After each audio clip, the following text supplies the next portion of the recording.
3, 2, 1, go. Good evening, everyone, and welcome again to the Wednesday edition of the Fighting Boys Network, as we chat about what's happening in the world of sports every single Wednesday night. Our normal group on tap, ready to go, and a lot of things to talk about tonight in all sports, to be very honest with you. But before we get started, our executive producer, Frank Carroll, has a dedication he wants to touch on early. Frank? Yeah, Don, unfortunately, it seems like every week we have to do this. On last week, we had Sergeant Terry Sweeting Mascow from Indian River County was shot and killed as she served a warrant. And then we have the lady from the West Virginia National Guard, Sarah Backstrom, was killed in the city of D.C.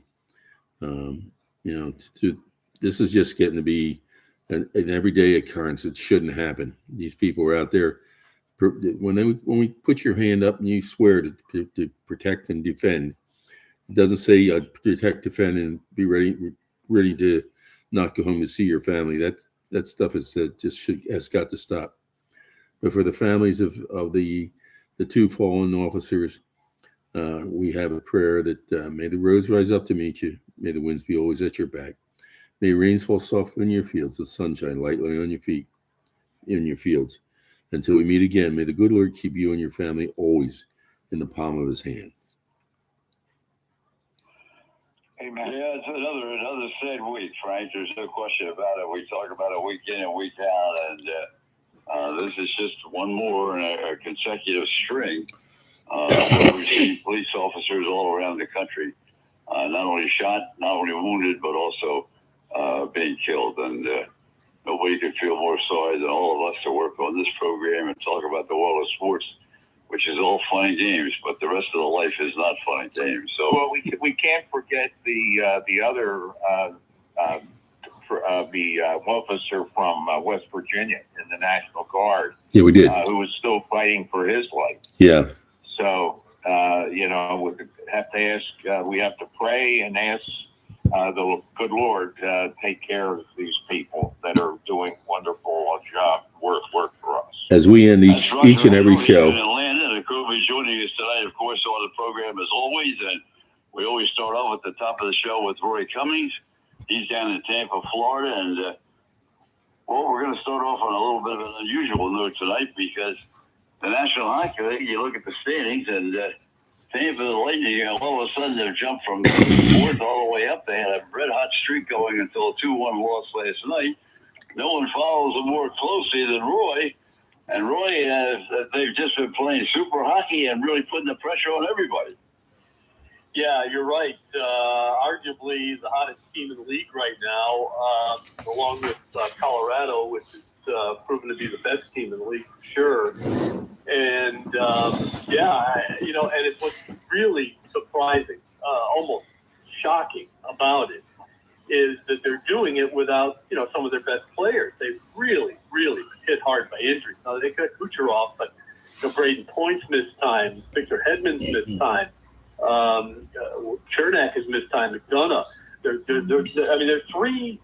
easily the three best defensemen and the best all-around playmakers are all out. And, so they're doing it with, pieces from the minor leagues for the most part, and names that no one would recognize unless you follow the Syracuse Crunch.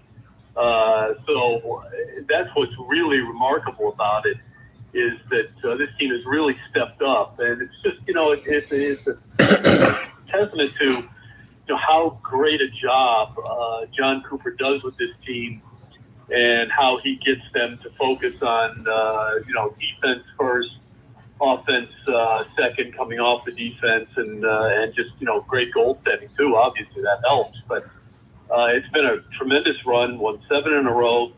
And then when they finally lose, it's on the road at the Islanders, which is, not much of a team that you would think would really give them much of a game. But at the end of the day, the Islanders can play defensive too. So sooner or later, you think that, it's going to come and catch up to you. The absence of all these elite level players that the Lightning are missing right now. But the truth of the matter is they've got depth that people didn't really realize they had. A lot of young guys stepping up and really playing at a high level for them, and it's been big. I mean, obviously, as I said, through November, outside of Colorado, nobody hotter than the Lightning. So December started off a little bit tough for them last night, but we'll see what happens tomorrow against Pittsburgh at home.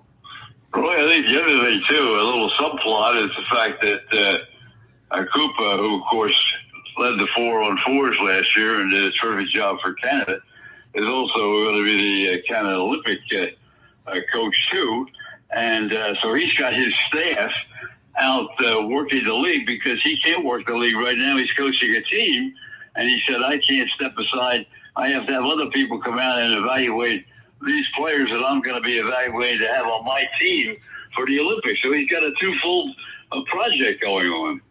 Yeah, he does, and that's tough. It can be tough, but he's been there. He's done this before. Not new for him to be in a position where he's going to coach, an international team in the middle of the season. He's done it before. He's been a part of that, which is good. And the other thing that's good is you got a sandwich the other day. Team Canada's pretty set. It's not like they don't know who they're now. Guys have stepped up. And the other day they're making themselves known.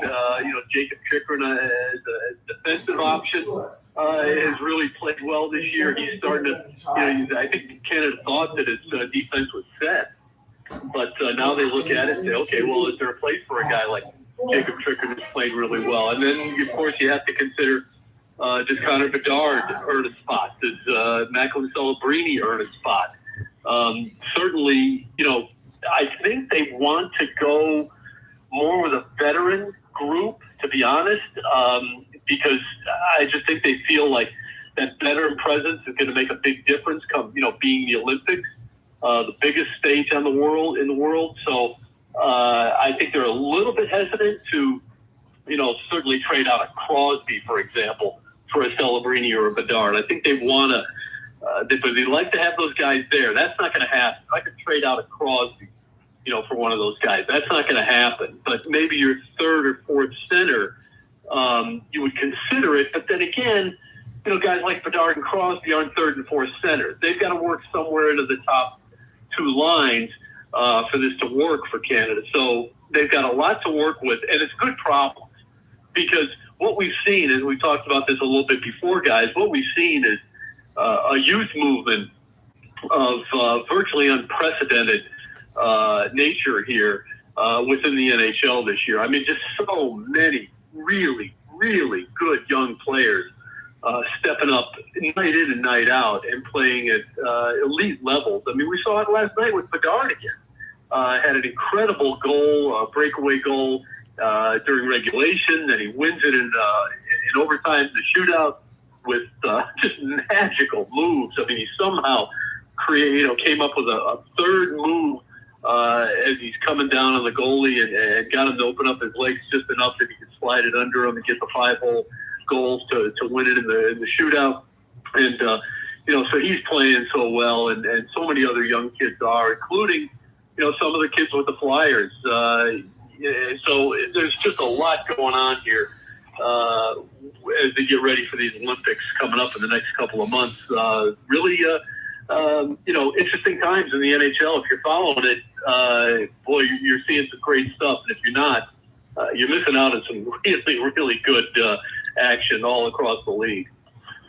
Well, Roy mentions the Flyers, and of course we're going to have TL with us a little bit later on. Tom Lemane in the third segment of our 3-hour show tonight, and he'll talk about the Flyers and what they're doing. And Roger, we have been waiting for a number of years now for the Flyers to get something together and become a factor.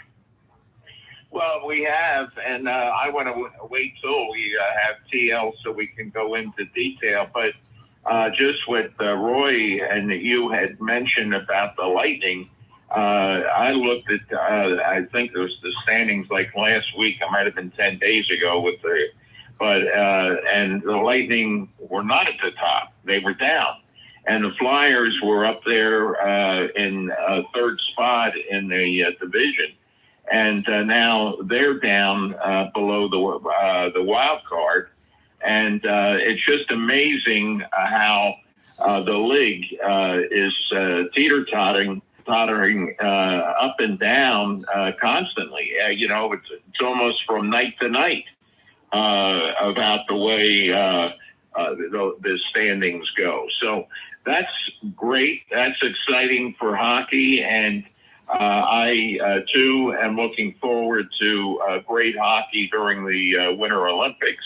I believe it's in February. And but it's a great time to be a fan in the NHL. And I can only say, Roy, maybe those players on the Syracuse team are a lot better than a lot of other players that are already playing in the National Hockey League. In some cases, they are. I mean, if you look at the 18th skater or the 7th defenseman on a roster right now, you're probably I would say that some of these young Lightning players are better. I mean, Dominic James has been playing a little hurt. He's had to have, but he's still making had a tremendous goal last night from an impossible angle. Charles Dessois, a defenseman, has really stepped up, as has a couple of guys that really, they've been in the league. Darren Radish and J.J. Moser for the Lightning, defensively really playing at a high level, taking on more minutes than they usually take on. But in essence, earning those minutes. They're not out of their depth, getting the extra ice time, and it's really worked out well for them. And I will say a little bit about the Flyers. I'll set up your interview with Tom coming up, guys. Look, the addition of Trevor Zegras got all the notoriety throughout the course of the offseason, probably the biggest acquisition they made in terms of notoriety.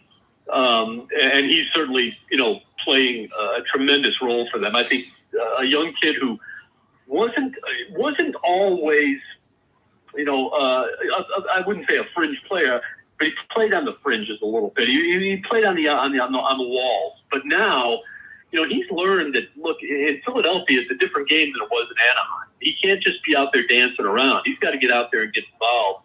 And he has, and I think it's improved his game. I think he's embracing that a little bit. Not a real, not a typical Flyers type of grinding forward, but he's learning to play that style. And he's really done a tremendous job this year for the Flyers. But the other guy that kind of flew under the radar, Dan Vladar, their goaltender, has been exceptional. And he's what's keeping them alive right now and in the mix for a playoff spot. And if he's the reason, along with Rick Tocchet coming in and changing up the scheme a little bit, but those guys are the reason why the Flyers, I think, are going to continue to be, like a burr in somebody's saddle. And if they don't get to the playoffs, and I know we said this about the Flyers for the last 5-6 years, but they're going to be a problem to play against going forward. And I think they're going to get better. I think they're a team that's on the lookout for help in the trade department. I think that could happen. A young kid like Kiefer Sherwood, Vancouver is a team. This is interesting, guys. Rick Tocchet obviously was just in Vancouver 2 years ago.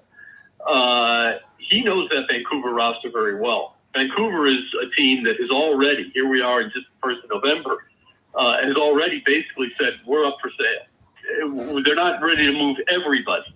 Quinn Hughes, you're not going to get, probably not. You may not get Elias Pettersson. I don't know if Brock Besser's available. But other guys are. Connor Garland, perhaps. Kiefer Sherwood, perhaps.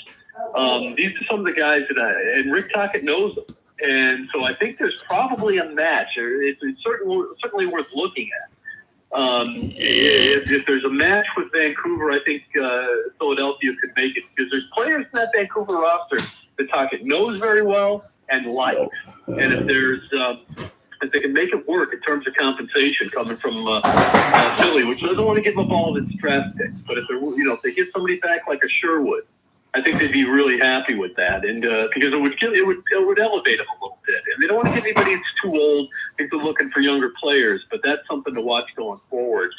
And the other thing about it is, guys, Rick Tocchet's done a tremendous job. Right now, the Flyers, and we'll move on to something else because I know you got Tom coming in. But right now, the Flyers are in the top 10 and this is one of those advanced analytics statistics, but they're in the top 10 right now in terms of puck retrieval in their own end, getting the puck back when it's dumped in by the opponent, getting it out, and getting it into the offensive zone and keeping it there. Those are two really important parts of hockey, and it's big inside baseball stuff. That's deep. That's hockey. 505 right there. But at the end of the day, those are the things that really make you successful. And the Flyers are doing a really good job of it. And that's all Rick Tocchet demanding it, coaching it, and getting it from his players. So the Flyers, despite the fact that they're not where they want to be in the standings necessarily, this is a team that's worth looking at because they're on the rise and they got some young players that are doing a lot of good things for them. And I think that group is going to continue to expand because they're going to make it work. Roger, the one thing you touched on, and I think actually Roy expanded on that, and that was you look up and down the line in the National Hockey League, you got a lot of very, very good teams right now playing in the National Hockey League. Colorado's in a zone by themselves. Well, they lost one game. But when you look at the National Hockey League, as opposed to the National Football League, where you have a lot of teams that are playing mediocre, that's not the case in the National Hockey League. You got a lot of teams that are playing really, really solid hockey, and the league is getting better and better. Roger? I agree. And Buffalo Flyers game is on TNT tonight. Be coming up. But no, I agree, Don. And that is what I've seen in the standings, the way you've got teams well over 500, but they're, up and down. One loss can make a big change in the standings. And in the NFL, there is just a lot of bad football. I mean, bad football, and it's just much more pleasant to watch a hockey game and see really good competition up and down the league. And one of the things that I just wanted to talk about, I don't want to get too much into because of having Tom on, but the one thing that I've noticed is, and they seem to be the king of overtime and shootout play. They've won a lot of games in overtime and on shootouts this year. So I think that says something about the competition, too, and the caliber of player on the Flyers. Well, what that is, Roger, that's a byproduct, again, of Rick Tocchet. And this is not a knock on John Tortorella, because I still think he's one of the best coaches in the game. But this is a byproduct of Rick Tocchet laying out a system and getting the buy-in from everybody. When you're taking teams to overtime constantly, that means you're going head-to-head with everybody. And nobody scares you. Nobody's necessarily better than you. You're as good as anybody else. And, the roster's just not quite as strong right now as it is, in a place like, say, Edmonton or Florida or Tampa or maybe even with the Rangers or something. But it's strong enough to get you through 60 minutes, even with somebody. And then you just go to overtime and you hope for the best. And look, in overtime, one big save can be a big thing, or if you get into the shootout, you got a kid like Vigras or Matej Matchuk, all of a sudden, Mishkov, you've got the talent there to win a game in that format. So, again, a lot going for the Flyers right now, and if you're not watching them, you're missing it because they're fun to watch, as are so many other teams that you don't normally think about when you think about the NHL. I mean, Anaheim and San Jose are literally two of the most exciting teams in the league. And it's largely because, like the Flyers, there's a youth movement going on. Same thing in Chicago with the Blackhawks. I mean, there is a youth movement going on in those three cities. And that's what's making their game and the game of the NHL so entertaining.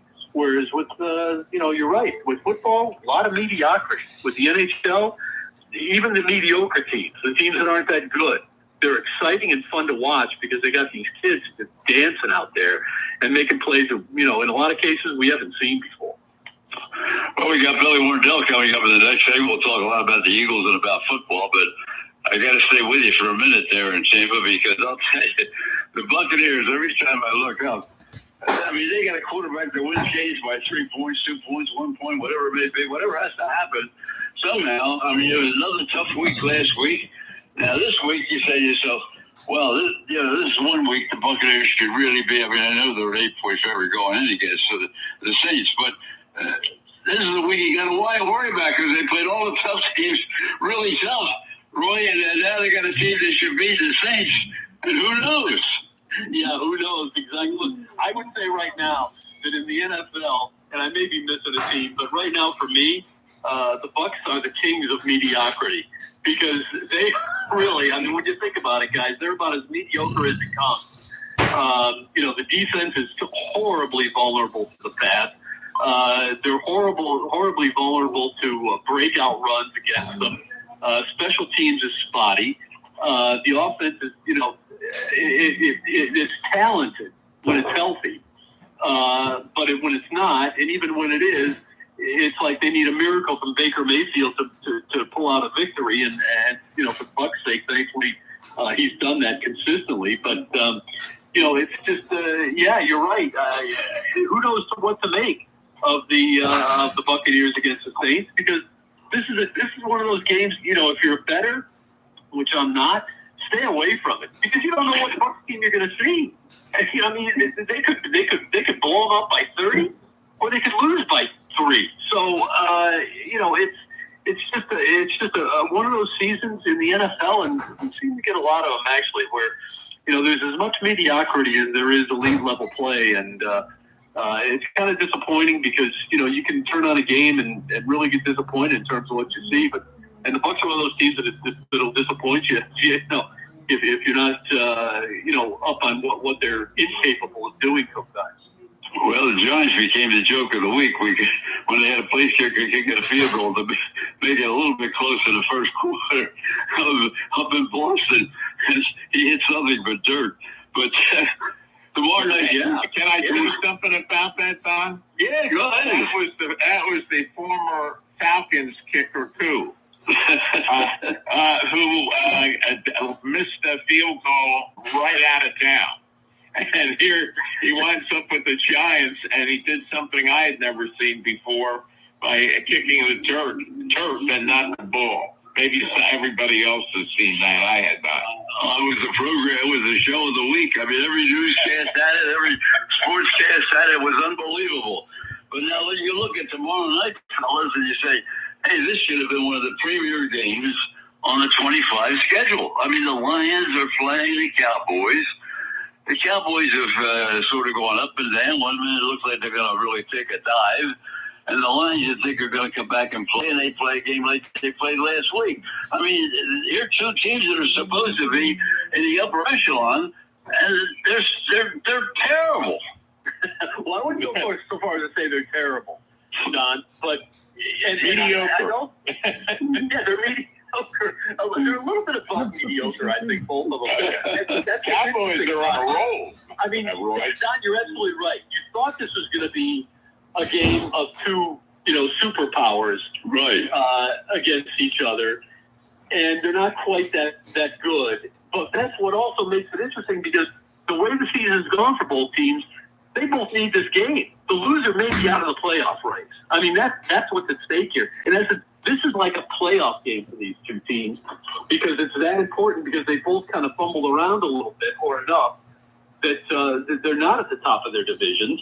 And other teams have kind of come up and bit them a little bit. And so they both desperately need this game, and more or less to stay in the race. I mean, certainly a lot more can happen, but as you look at it from week to week, this is a must-win for both teams. And, you look at it and say, okay, well, I mean, who would you pick?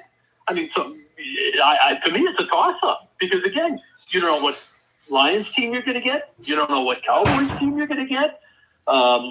Usually you go with the best quarterback in that case, but that's a hard pick too. So, intriguing game, but not for necessarily all the reasons we thought it would be as intriguing as it is. no question, Roger. And how about the Chiefs? You got to put them in the same category. Well, yeah. I mean, I think if the Chiefs lose another game, I think they're out. I don't think they will make it into the playoffs because we've just seen too much good talent, good play, good teams that came out of that were surprises. I don't think anybody thought Indianapolis would be as good as they are. I mean, David Jones has done a great job, or Daniel Jones, I should say, and I think that there's other teams too that Denver. How about that with Denver. Well, you knew that was going to happen sooner or later, and it's sooner with the coach. I mean, he's got a track record. And it might take him a little bit of time, but he will get it going. And Sean McVay is really or Sean Payton. Sean McVay's on the West Coast. But Sean Payton has proven himself in the past and does a great job. And they've got a good quarterback. So I think tomorrow night, if I was to pick a team, I'm going to pick the Cowboys. Because I think they have really, for one reason or another, with Brian Schottenheimer, found their niche. And I think they are on a roll. They've done very well. And I think that anybody playing them now and toward the end of the game of the season is in for a tough go. Roy, you look at what's happening up in New England, not only at the quarterback position, which has really grown and grown over the last couple of years, but you look at the coach. Everybody now is talking about how can this coach be let go by a team for not being successful, and he walks into New England and he completely turns the complexion of the team, the attitude of the team, and the winning and losing of the team in less than 1 year. Yeah, part of it is that he went home. He went back to where he's really comfortable. But it was also a mistake for Tennessee to let Mike Vrabel go. Stupidity. Let's not. Thank you, Roger. You're right. I mean, that was. I think when they hired him, everybody said, "Okay, this is a generational decision here. Right. This is a good coach, and you just stick with him." It's like hiring Mike Tomlin. He's in place, and he'll be in place, and as long as the general manager gives him the pieces he needs, he's going to be successful. Well, that didn't work out. So they made a mistake and fired the coach when it really wasn't the coach's fault because he didn't have much to work with. Now he goes to New England where he doesn't have a whole lot to work with either, but at least he's got an owner who understands how to build a football team. And all it takes is, for a coach and his long-time, very successful offensive coordinator to get.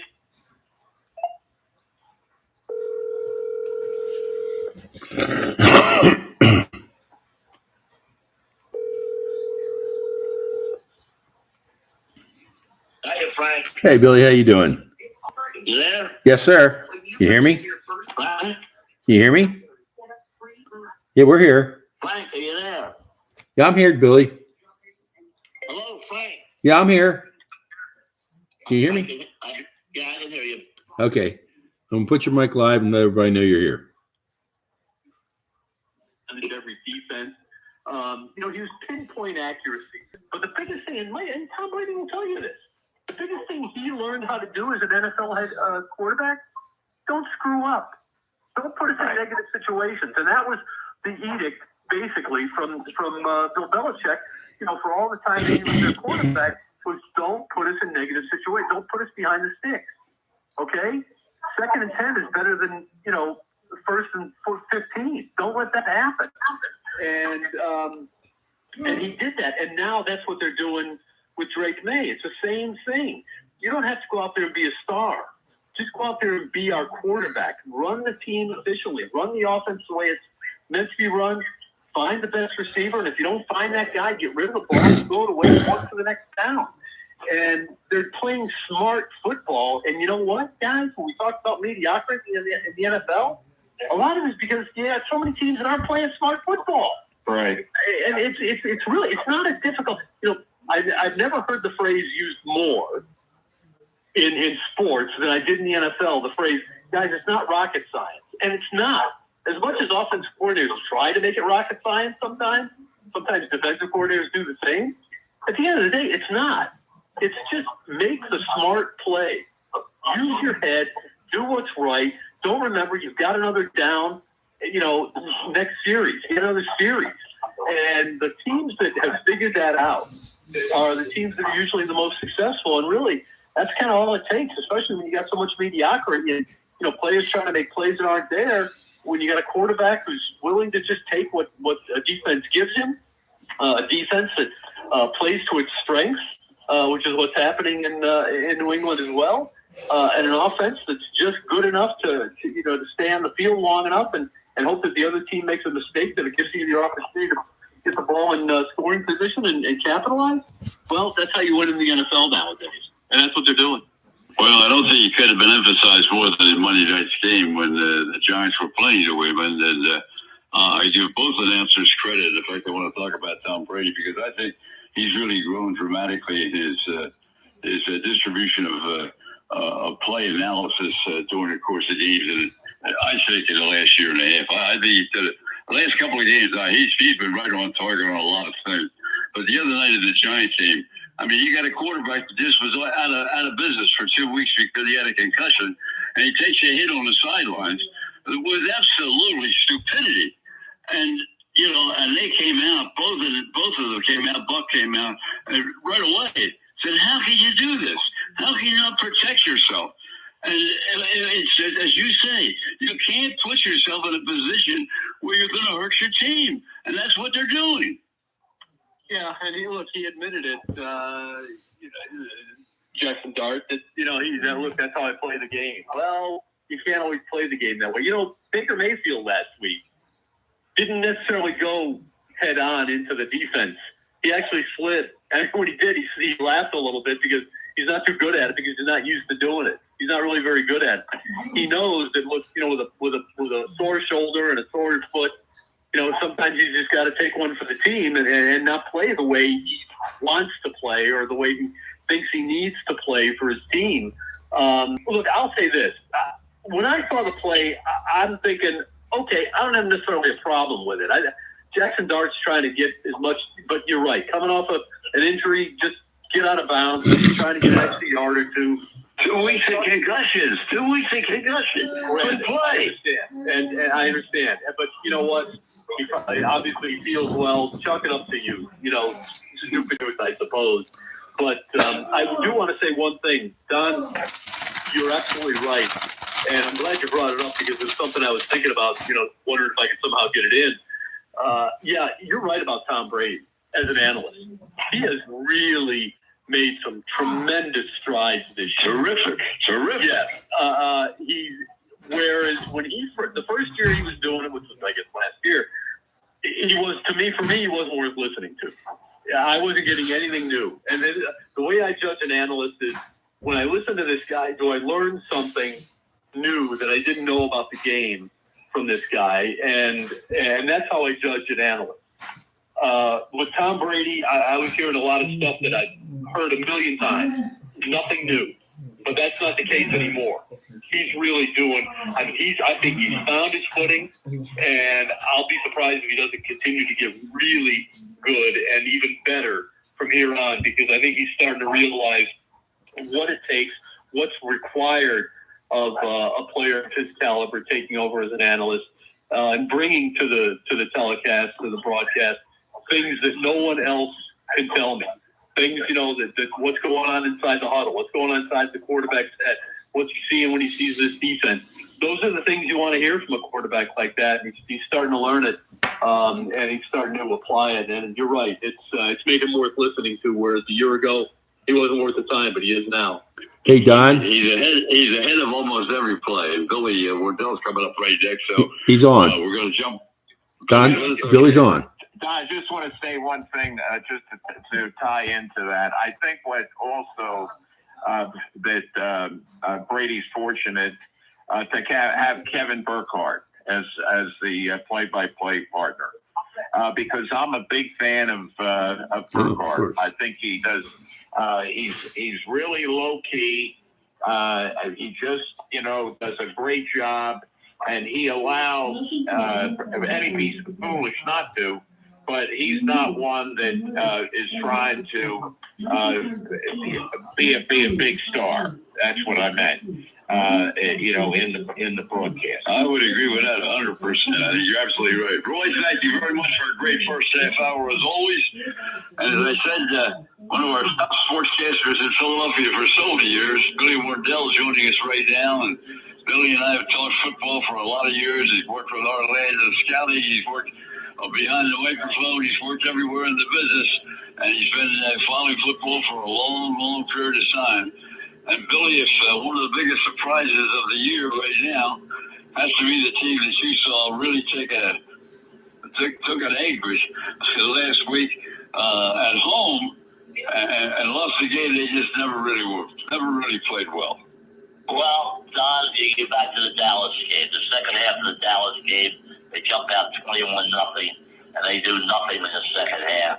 And of course, the Cowboys came back and won. And then the Bears came in. And the Bears wanted to prove something, and they certainly did. They beat up on the Eagles' defense. They had two guys over 125 yards rushing in the game.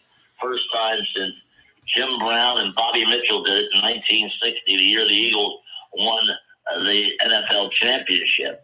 But, again, there's a lot of problems with the Philadelphia Eagles, starting out with the offense. The offensive line has been banged up. Hurts is not playing at his level. I mean, you can go on and on. You can question the play calling of Kevin Patullo. I mean, there are a lot of questions that have to be answered, and they've got to be answered quickly because they've got a tough task on Monday night against the Chargers out in Los Angeles. So I think that the Eagles have got to right the ship. They can't afford to lose against the Chargers, and the Cowboys beat the Lions in Detroit on Thursday night. It's going to be very, very interesting. So if that all happens, the Eagles will have a half-game lead in the division. Everybody thought this division was locked up in the middle of November. It's far from being locked up right now.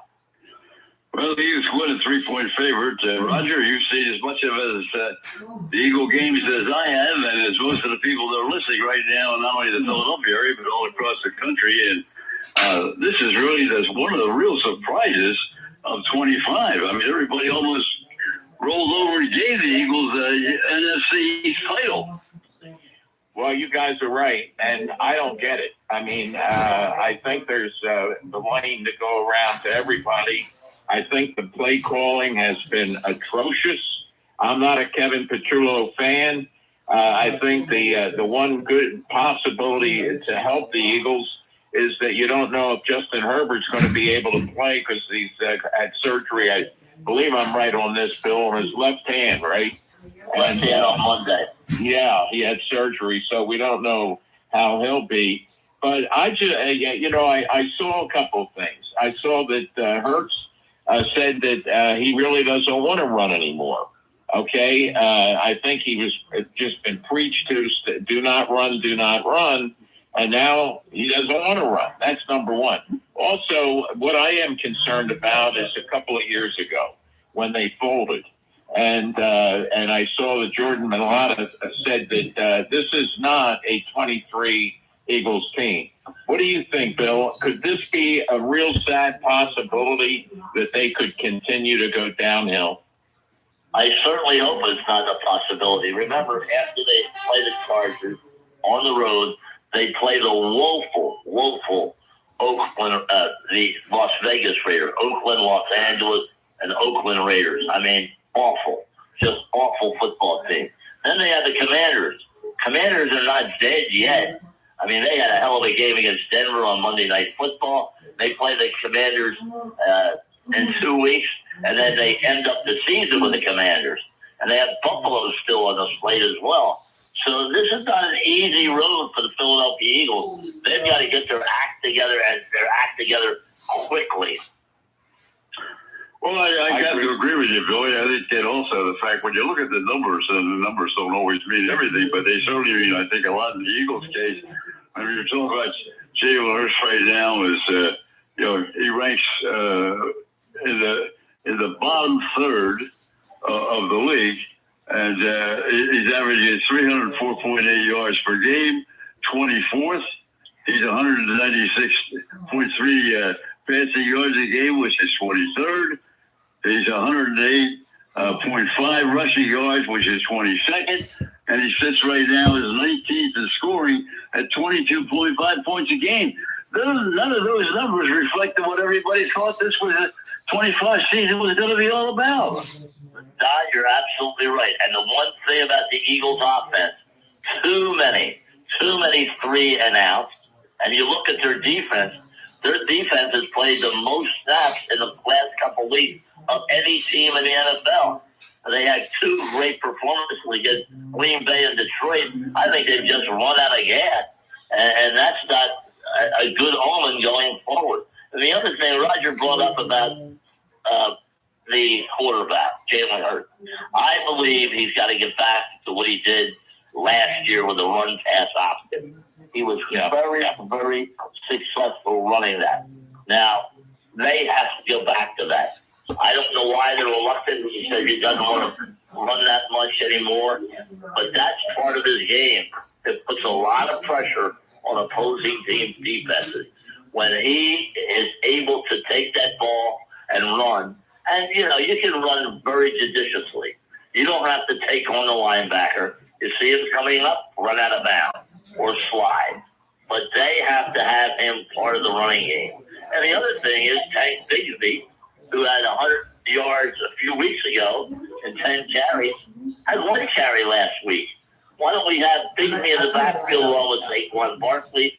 Not on every play, 2 or 3 plays in the course of the game. You got to change it up a little bit. But Jahan Dotson, an excellent wide receiver. Every time he's been called upon to come up with a big play, but they don't target him at all. So, I mean, there are a lot of issues, especially on the offensive side of the ball. Well, Billy, I'll tell you, I think the guy that really has stepped up, I mean, even in the games with their law, is number 11, Brent. I mean, he's out there working like hell trying to get, this team in the winning position, and he's the one that was supposed to have all the trouble with Hurst last year about not throwing the ball. Well, again, he had a lot of receptions the last 2 games. What has been the outcome? They lost to Dallas, and they lost to Chicago. So, I mean, we have to find a happy medium in which A.J. Brown gets his targets, Devontae Smith, Dallas Goedert. I mean, you have enough weapons to beat any team in the National Football League. And I hate when people say, on paper, the Eagles are the team to beat in the NFL. You know what you do with paper? You throw it in the waistband. That's exactly what you do with it. You throw it in the waistband. And I think too many people were so jacked up about the Super Bowl team and they're going to repeat. They're going to be like the Kansas City Chiefs. Very tough to repeat in the NFL, and especially when you have a target on your back like the Eagles have. And again, there's so many issues, as I mentioned. The injuries along the offensive line, the play calling, Hurts' reluctance to run. I mean, there's a lot of issues right here that has to be addressed if the Eagles are hoping to make a run in the postseason. Billy Warndel, our special guest this half hour, as always, Billy, an outstanding sportscaster in Philadelphia for so many years. Also, I should say, too, in San Diego for quite some time before he came back to Philly. But, Roger, you're up. Yeah, Bill, I'm going to give you a real quick comparison because this just happened. The middle school girls basketball team, where I sub a lot, they won. They were undefeated. They won every game by big numbers last year as 7th graders, and they won the county championship. This year, it's a whole different ball game. They're winning, but not winning by a lot, and it's driving everybody crazy. So I went last night, saw the first half, and they were up 12-7. They won by, probably about 15-20. The bottom line is they got the egos, okay? And they're thinking we're last year's champs. We're better than everybody. It doesn't work that way. There's new players that have come in, and that's what happens in any sport. And I think that's one of the problems with the Eagles. They are still remembering the Super Bowl last year, their win. And but let me ask you this about, because you're there all the time. What is your opinion of Petulo? Is he the right caller for this team? And I don't get it. While Sirianni won't do anything about changing. Well, here's the deal with Petulo. I mean, you can design all the plays. Every play is designed to score a touchdown. But we know that's not going to happen. But again, you can't keep going through offensive coordinators with Jalen Hurts. Look at how many offensive coordinators going back to his days at Alabama. And I'm not making excuses for Jalen Hurts, but that's an awful lot. And I mean, you have to have stability. And I think that if this doesn't work out this year with Petulo, it would be smart to go out and look for that veteran coach who has designed on only being an offensive coordinator. Whether it's Frank Reich, who is at Stanford now, who worked for the Eagles when they won the Super Bowl in 2017. You've got to find a guy, if they do not turn this around. I certainly think you have to look at a veteran coach who's not going to be leaving after 1 year to get a head coaching job somewhere. That is so important. You have to have stability. You have to have. You can't keep changing offensive coordinators every year, because every offensive coordinator has a different philosophy. No question, Billy. I think the one thing is, and you can look not only at the offensive coordinator or defense coordinator, but you can look at the head coach. Look at the trouble they're having now.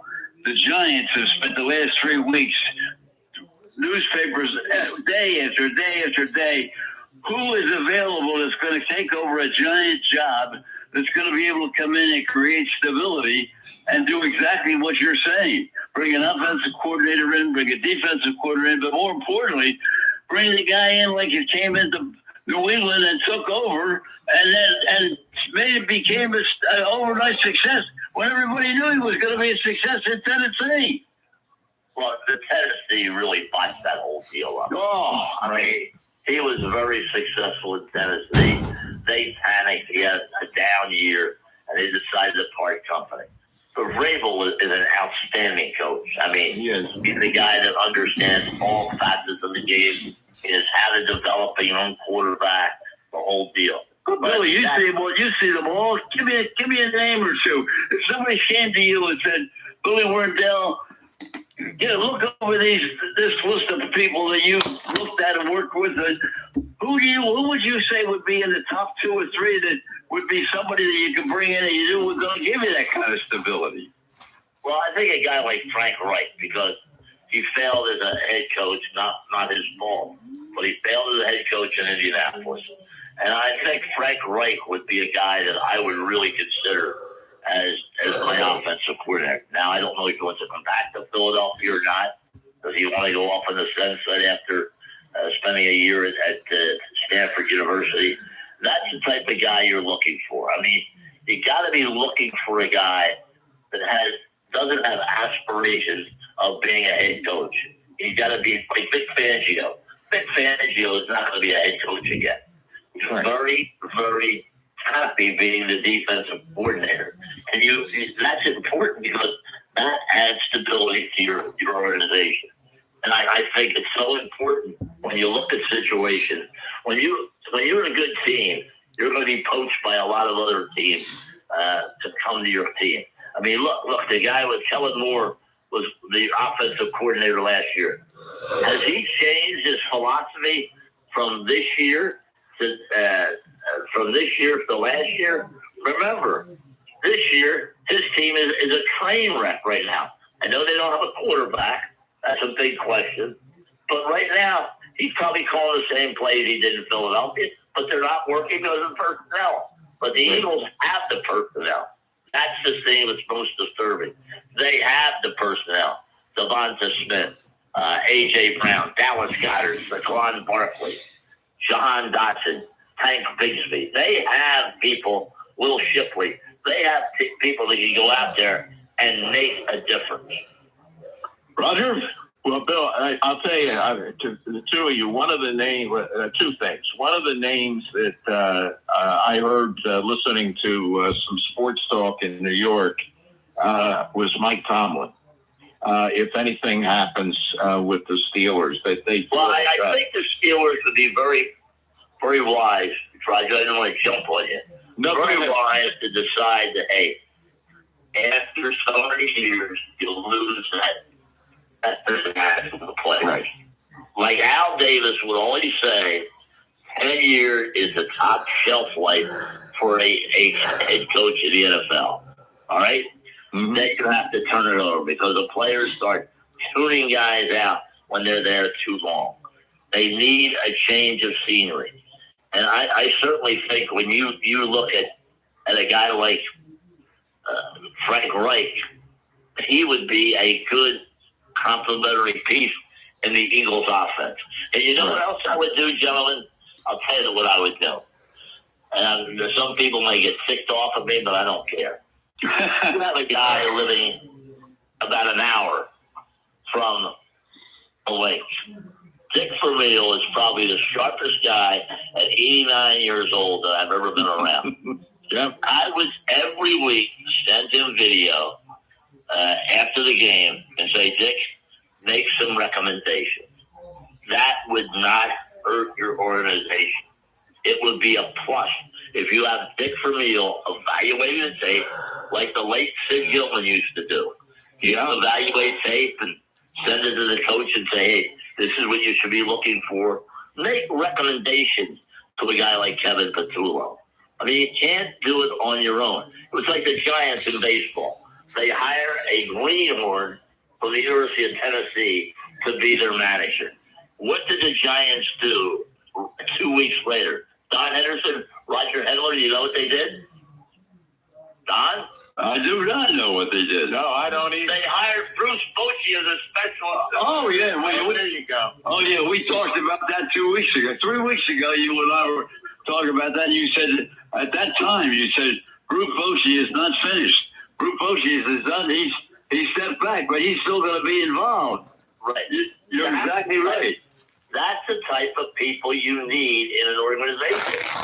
And Dick Vermeil, believe me, he's forgot more football than anybody would ever think to remember. I mean, he is just very, very sharp.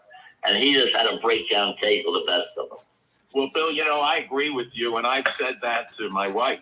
I think you need to have stability as an at the offensive coordinator's position, and that's not what the Eagles have had. And I used as an example a guy, Mike Bobo, the offensive coordinator at Georgia. I mean, he's been in the pros, stability. The guy has developed quarterbacks. And but that kind of guy, just like you're saying, not a guy that's going to be a head coach after 1 year.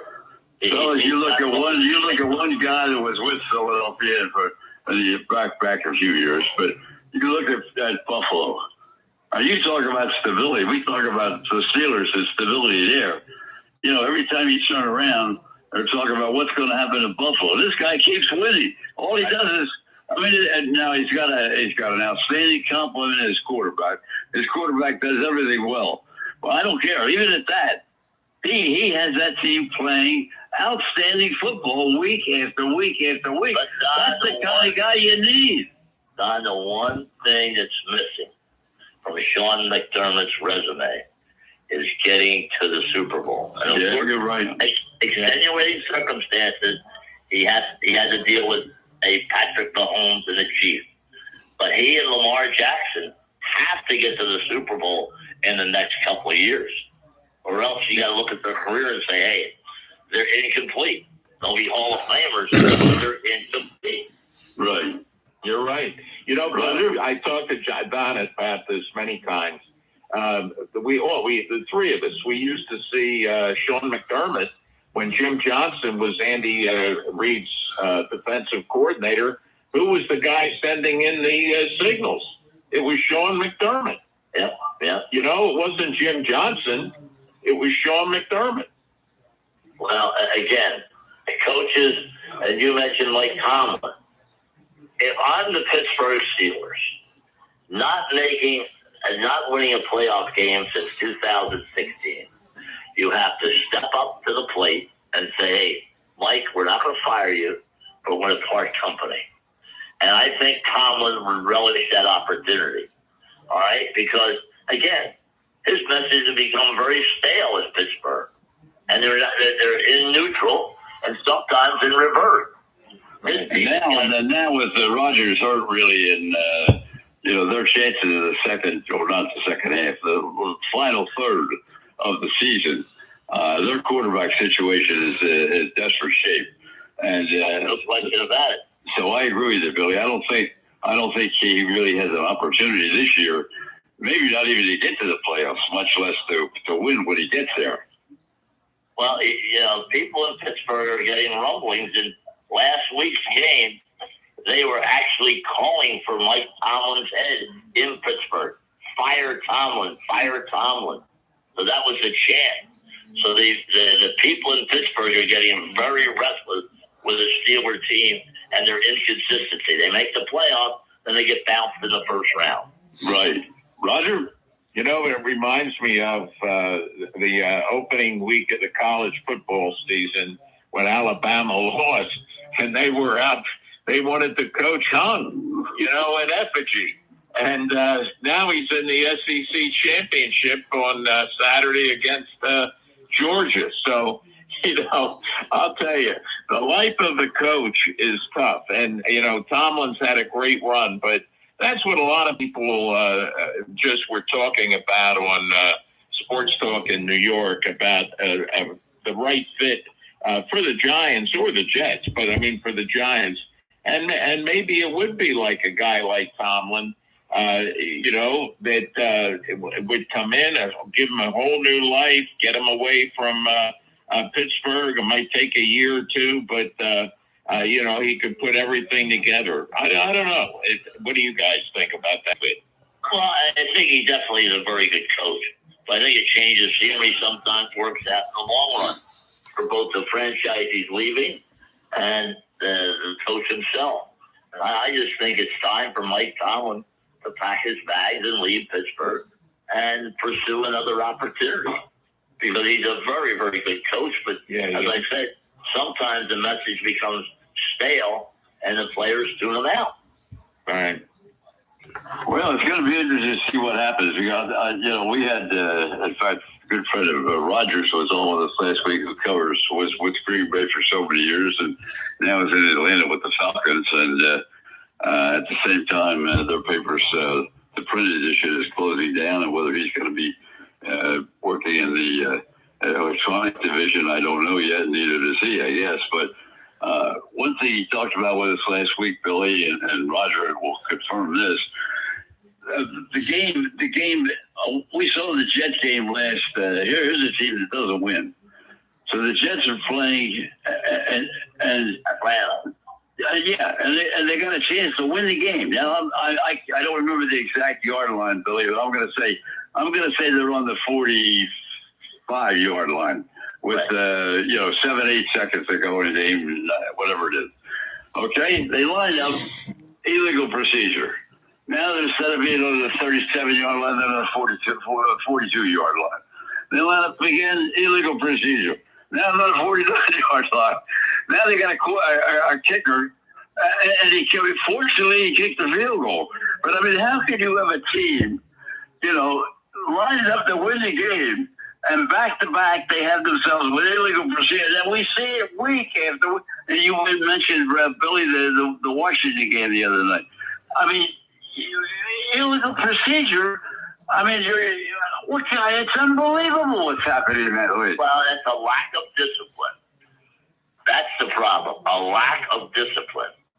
And you have to know the snap count. You have to know where to line up. It's not that hard, Don. You practice all week on every circumstance, and you can't get it done.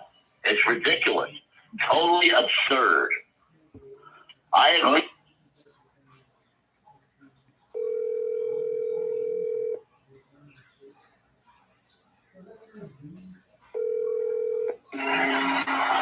Hey, Thomas, how you doing? Well, you can hear the horn.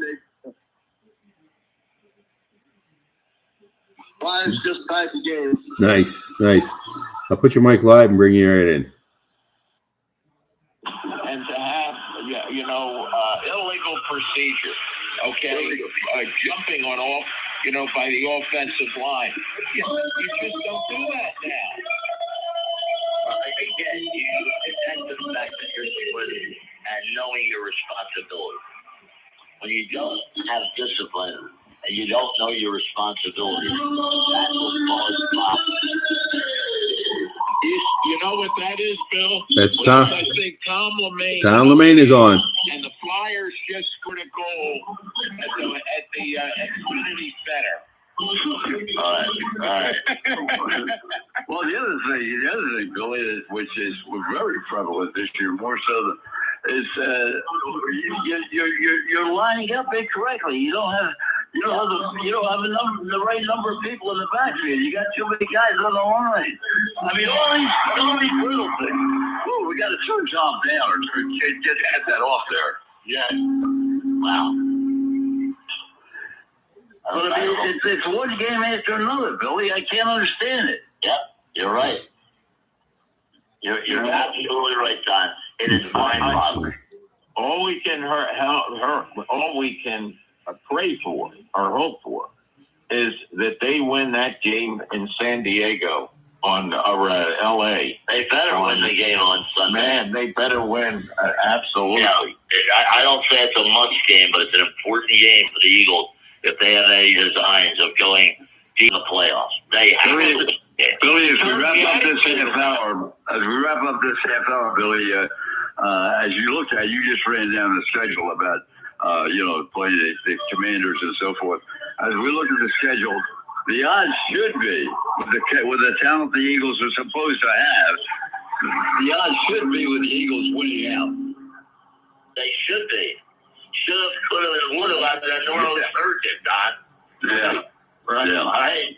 Simple as that. Billy, thank you very, very much. You got to think about Billy's show, Don. Oh, yeah, I forgot about Billy. Billy is. Listen, I love to join Billy because he always gives me a lot of praise. He thinks I know what the hell I'm talking about. You do. He may be on standby for tomorrow. Yeah. He puts me in the file right off the bat. Billy, give me your spiel to begin the show as always. WCAG 95.3 on the FM dial. WCAG 1520 on the AM dial. 95.3 WCAG.com, streaming worldwide. And you always can follow me on that's the Warndel, WERNDL. How many years with the Eagles and with the broadcast team? I've been with the Eagles since the 1973 to 82 when I came back, and I think it was 2014. So I've been there a few years, but it's been fun. I'll be celebrating my 60th birthday in 60th year in broadcasting. On May 9th of 1966, I started. Continental League Bulldog football was my first sport in life. Well, Billy, we got to get off there, Roger. I know you were buddies with George Michael, the late great George Michael.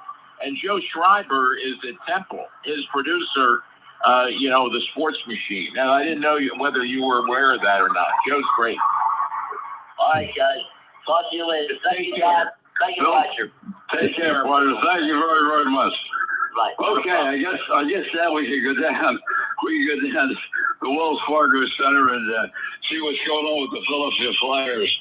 TL is going to join us.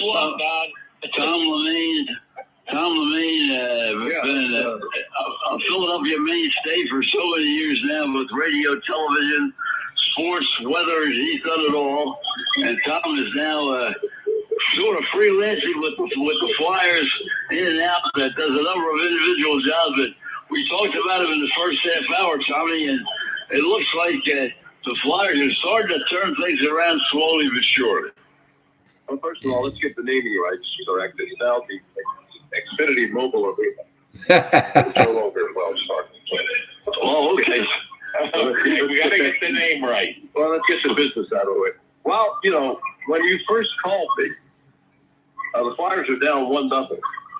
And in the space of less than 1 minute 30 seconds, the Flyers went ahead 2-1. They scored 2 goals 11 seconds apart. Travis Konecny scored on a goal that was contested by Lindy Ruff, the coach of the Buffalo Sabres. The goal stood, so Buffalo was issued a penalty for the challenge that didn't stand. Mm-hmm. Well, 11 seconds later, Trevor Zegras scored. And so in the space of 11 seconds, the Flyers will take the lead here 2-1 at the Xfinity Mobile Arena. We're up to date on that. All right, Roger, go ahead. Well, I'm watching this game on TNT, Tom, and it was just amazing how quick things happened. There was a couple of penalties, one of them, each team, and the shots were tremendous in the speed. And we were talking about the NHL with Roy Cummings the first half hour, and it's just amazing when you look at the standings. Last week the Flyers were in 3rd place, and now they're like in 5th place, but it's the whole league, and it's so exciting because there's so great competition and quality of hockey. That's right. You win tonight, you're in the playoffs. You lose tomorrow, you're out of the playoffs. Yeah. Everything's all bunched up, and there's no clear winner. Winnipeg, far and away, the Sabres, they're having their problems up there, and it's wide open. You're right. That's about as wide open as it's going to get. Of course, it's early. You're already at the quarter pole. We'll see how it happens after the holidays. Mm-hmm. Tom, tell us about the Flyers goaltending, because that's been one area the last couple of years that has really been questionable, and all of a sudden it seems like things are starting to go their way between the nets, between the pipes. Well, Dan Ballard, it's been a pleasant surprise. I give credit to Danny Greer and Keith Jones for picking him out of the sky and bringing him in here. He's one of the top 5 goaltenders in the league right now, I would believe. And he's really he's been the most valuable player in about half the games he's played. He's been the star of the game in my book. And about half the games he started in the nets. And you're right. You go from having no goaltender at all. The goaltending problem is really ridiculous here in Philadelphia. But now, you got somebody in the nets that's really proven to be a game saver. And the guy they did have, I'm glad to hear, last night had a pretty good game. Carter Hart out there was the star of the game in the first game he played since coming back from the suspension. So it's all good. It's all good. Roger? Let me ask you, Tom, about Carter Hart. I was a big fan. I guess I still am. And, it was very sad, everything that took place. But he is back. Did the Flyers get any compensation for him at all? No. Not at all. No. And there was some discussion here in the press box just before the game as to what kind of a reception Carter Hart would get when he plays here in Philadelphia. And of course, there's always the thought that the one game that they do play here, he probably won't strike the ball anyway. I don't think they will do that. But who knows? Tom, we talked going into the last couple of years about the coaching and the administrative lineup of the Flyers. It seems like now maybe they've landed the right guy at the right time to make a transition with some of these younger players. And as you mentioned, and as we mentioned in the first half hour of the show, when you look at the number of games that the Flyers have taken right down to the wire, either into a shootout or overtime or whatever, it shows that somewhere along the line, the coaching has been pretty damn good. Well, they lead the league with that 6 straight shootout wins, something like that. Yeah, right. They lead the league in that. They got guys, for some reason, they have guys that can score in the shootout, but have difficulty scoring in the regular game being played. I don't know how that computes, but there's been the problem with the Flyers of late that they just, last several years, just don't have a sniper. I've always said that one of the key needs, in addition to goaltending, the Flyers needed was a sniper. Maybe they got one. Trevor Seacrest has been a great pickup, and he's lead the team in scoring. And they lost the other guy who was leading the team in scoring, Tyson Forster, who was out for 3 months now with an injury, and he not only was the leading scorer on the team, but he was probably the best all-around player on the Flyers. And he's gone for 3 months, and one of those mysterious National Hockey League lower body injuries. They're all that way. Every one of them is some body injury. Yeah. If you got a hand injury and your hand is below your belt, is it a lower body injury? If you bring your hand above your belt, it's an upper body injury, I guess. Well, the Rangers have found that out last week. They lost a player that's really going to hurt them a lot by not being able to play for looks like a good length of time. But I just think that the coaching has, and I really was a strong advocate of the former coach. From the time he was down in Tampa and won a Stanley Cup there and what he's done. But it just didn't turn out that way. But it seems now they're headed in the right direction, Tom. You're right there. You see it. Yeah, I think Doc was a good choice for the head coach. A lot of people say, they brought him in because he's a former Flyer. I don't care. I mean, sometimes it's good. I think to bring a guy home and whether he's a former Flyer or not, he's proven himself to be a good coach, and that's all that matters. Right. Roger? Well, you were touting him before Tortorella, Tom, as I recall. I was, and I think the Flyers had finally seen the error of their ways as far as their selection for a head coach. They've corrected that. And, one thing, in addition to Vladar being really an outstanding goalie, Sam Ersson has picked up his game this year, too. So I think, believe it or not, the Flyers have solved their goaltending problem. And what they need now is to solve their scoring problem without going into a shootout. They lead the world in shootouts. Tom, let me ask you about the crowd, because we've seen 17-707 in the Spectrum every game. We've seen whether it's a Wells Fargo or Infinity or whatever the stadium is now. We've seen fluctuation in attendance. What's the situation with the Flyers attendance was? I would say it's good. We got a scarce crowd tonight, Buffalo, 7:30 game. That half hour makes a big difference, especially in the middle of the week, A lot of fans are just, that 7:30 game is a late start for them. The place was jumping Monday when Pittsburgh was in there.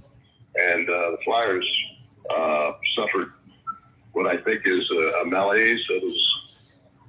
I bet you if you looked up the stats, it would prove it, that a team coming off a road trip, playing its first game at home after the road trip, doesn't do a good job. I mean, I don't know anybody's done the stats on that, but in my head, I just think that's a real happening when a team goes back from a road trip and plays its first game at home. Roger, something in there. Yeah, that makes sense. With Tom, especially if you're playing like out west, and coming back, and you're go ahead. Especially if you're playing Crosby and Malkin. I mean, these guys haven't lost a step. I mean, Crosby, I think he says, is going to play another 4 years. He was great the other night. I mean, you might think of watching Sidney Crosby play the other night is like turning back the clock 10 or 12 years. I mean, that's how good he still is. Well, when you're good, you're always going to be good unless you just stay a little bit too long. But I've seen him play a couple of times this year, and he's looked really good. And Buffalo tonight, I think it's 500 right now going into tonight's game. But is the goalie the most important? Other than forget the coaching, is the goalie the most important addition this year in the rebuild? Well, yeah. Well, not only that, but every player that Danny Briere, Pete Jones went out and got this year has proven themselves to be really good. I mean, you got guys like, Dvorak, and of course Trevor Seagrass. All of a sudden, Trevor Seagrass is the guy he was touted to be when he was first brought up by the Ducks. I believe. Tripping. We got a 2-minute tripping penalty here, and the Flyers will now have to. One of the things that's improved this year is the Flyers' power play. They're really good on the penalty kill this year. They're up to the top half dozen, I think, in the NHL.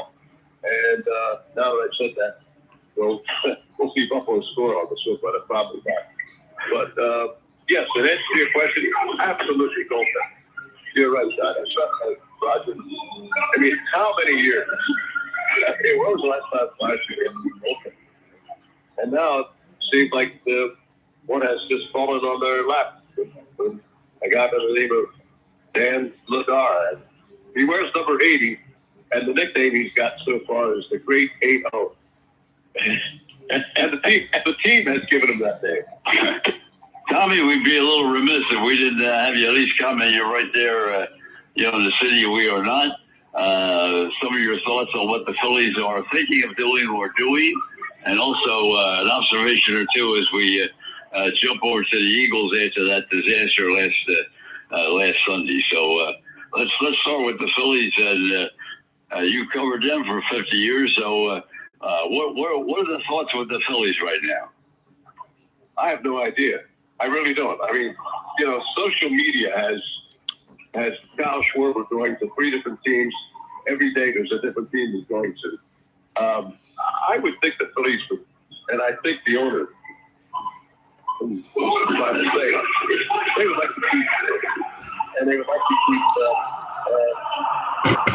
the catcher, because, catching for me is the most important position in baseball. You can say, okay, you got to have a good stopper, you got to have a good keeper, you got to have 2 or 3 good starting pitchers.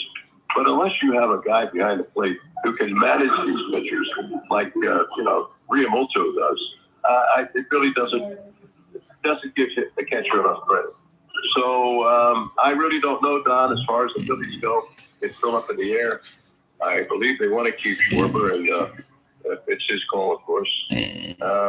As far as the Eagles go, you said it perfectly the other night against the Chicago Bears. That was a total disaster. You got to admit that player for player, the Eagles have a better team than the Chicago Bears. However, if that doesn't result in the Eagles winning, then something's wrong. The leader of the band is not having the team play in tune. That's the way I put it. And I just think I think I talked to you guys about this a year ago. I think there were too many players going rogue. Too many players are just taking the game into their own hands. I don't think Nick Sirianni has control over any of this, and it shows up when they play. I mean, all of a sudden,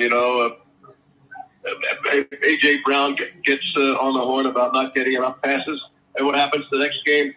Jalen Hurts throws 3 consecutive passes to him. Well, who's calling the shots here?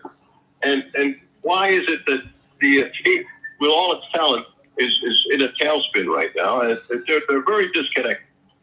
And, Dick Vermeil, one of his great sayings was, you listen to the fans long enough, you'll be one of them soon enough. Yeah, right.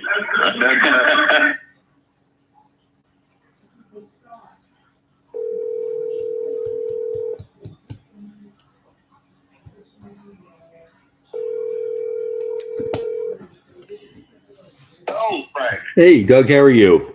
All right. Are you back home, or are you still in Phoenix? No, I'm back home. Oh, okay. Back in my living room. Okay. I'll put your mic live and let everybody know you're here. Okay. Like the New England Patriots this year, you got to feel good about those guys. Oh, yeah, good. They got a guy in there, and all of a sudden, everything is upside down because of what you just said. The teams that are supposed to be on top aren't, and the teams are supposed to be on the bottom of the league are up on top. And it appears that the long run of the Kansas City Chiefs is over, and the only question now is who's going to replace the Chiefs, and anybody is going to replace the as a perennial winner. I think you alluded to it, Roger, about the quality of play of the National Football League. Maybe there's not a team now or in the future that will be able to consistently win like the Kansas City Chiefs have done, or the New England Patriots of the past. Don? One of the things I'm happy to see, Tommy, from a personal standpoint, and that is the last 2 weeks I've seen 2 games now where when they've gone through one of these demonstrations in the end zone, one wrapping their legs around the goalpost and sliding down, and last week doing thing on the ground. But at least they're calling on sportsmanlike conduct. They're making. I mean, I just think they've got to stop all this stuff that they're doing at the end. At the end of scoring touchdowns or long runs or whatever. I mean, they just lost control of the game as far as if you were watching it, you say, what am I looking at here? That's not going to stop as long as the commissioner occurs. That's the bottom line there, Bob. As long as what? He encourages that kind of celebration. And, I mean, there's the most overrated job in sports right there. Oh, the commissioner of the National Football. I mean, these guys, they pay him just to do what they tell him to do. That's all. Each league has to have a commissioner, and it turns out that Roger Goodell is the commissioner of football, but all he is a mouthpiece for the owners. And they pay him a lot of money, though, for that. Well, the only league that has a commissioner is the National Hockey League. I mean, this guy makes decisions and settles problems before they begin to exist. Exactly. Hey, one thing about the National Hockey League, though, they have a governance committee, a rules committee, and I remember when Mr. Snyder was a member of that committee, they were able to really inject some things that were good for the league, and they still do. But the National Football League is something else, I'd say. And yet, don't get me started on the NBA because that would take another one of our programs. Hey, Don. Well, baseball's not doing any better. I mean, but today the Eagles got fined again. This time, the Sixers. The Sixers got fined $100,000. Now you say, okay, they didn't tell everybody that Embiid was going to play. Wrong. They said he wasn't going to play, and he did play. Imagine that. A reverse fine. You just can't have this stuff happen. Hey, Don, we have Doug Fernandez ready to go. Okay. If you said, Tommy, thank you very, very much, Tom. Great half hour for you. We'll get together again. Enjoy the game there and get the Flyers a win while you're there. The period has just ended. You'll hear the horn in 2 seconds. There we go. There we go, Flyers. Let's go, Tom Lemane. Okay, Tommy, thank you very much. All right, I think with Doug Fernandez, we're going back to Sarasota, the columnist for so many years for the Herald. And Doug, are you out of Kansas City now and back in Sarasota? I am back in Kansas City. I've sabotaged the Chiefs for the rest of the season. So they are done. No, I'm just kidding. I heard you guys talking about the Chiefs. The Chiefs have to have their second act like the Patriots did. I mean, if you remember, the Patriots won their first 3 Super Bowls, and then they had a little lull there, and then they had the second run when they refortified their team. They still had Brady and Belichick, but they had another run of their final 3 Super Bowls. And I think the Chiefs, if they expect to be known as a real, legacy in this league, other than just for a few years, they have to reload because Mahomes is only 29 years old. I still think he has a second act, but they're going to surround that guy with talent. They just lack talent. They forced him to do too much every game, and it's showing this season that he's incapable of putting the team on his back every week. The Chiefs have to reload. They have to get their second act again if they want to win another Super Bowl or 2 and be known as a real legacy. Because it's over before it started. I think people expected this Chiefs team to go on for a couple of 3 more years, and it seems like they've hit the wall immediately. They need to reload and do it again. I don't know if Andy Reid can be the coach, but they got the right quarterbacks. They need to get him more talent. That's the question with the Chiefs, I think. Roger, Doug, it looks like how many years do you think that Kelsey Is this going to be it? Does he have more in the fuel tank? What? That's my first question to you. The next question is about your beloved Patriots and what a turnaround they have. It just goes to show you get a quarterback with a great coach, and you got success. Period. Well, yeah, I mean, it looks a little bit like Belichick and Brady again, a redo. If you look at Brady and May, their first couple of years, very similar, but May has grown incredibly from last year, and I think it has a lot to do with his head coach. I mean, I think we're seeing that Gerard Mayo may have been a good player and a good assistant, but he was no head coach. No. And Vrabel came in here with some cred. He had done this before with Tennessee. And it just shows what one guy, and let's face it, guys, Josh McDaniels may not be a head coach, but he's a heck of an offensive coordinator. I think that's what this guy does best. And if you look at the Patriots' offense right now, a lot of it is just the same stuff that they were running with Brady. This is the same offense they ran with Tom Brady. They showed a lot of Brady's videos to May. They sat down. They showed him the routes he was throwing. And basically, this is Josh McDaniels' offense that he ran with Brady that he's running with May. Because you look, he's distributing the ball to so many different guys. He's not locked in on one guy. And if you remember, Brady spread the ball around to a lot of his teammates to keep them active and to keep them into the game. No one in New England Patriot land expected this. Absolutely no one. I thought if they would win 8 games and go, 9-8, or that would be acceptable. But now they really have to be considered a team that can go deep into the playoffs. I think right now you have to look at them like that. I agree with you 100%. I think the other thing, Doug, we talked about in the first half hour of the show, we talked about Brady.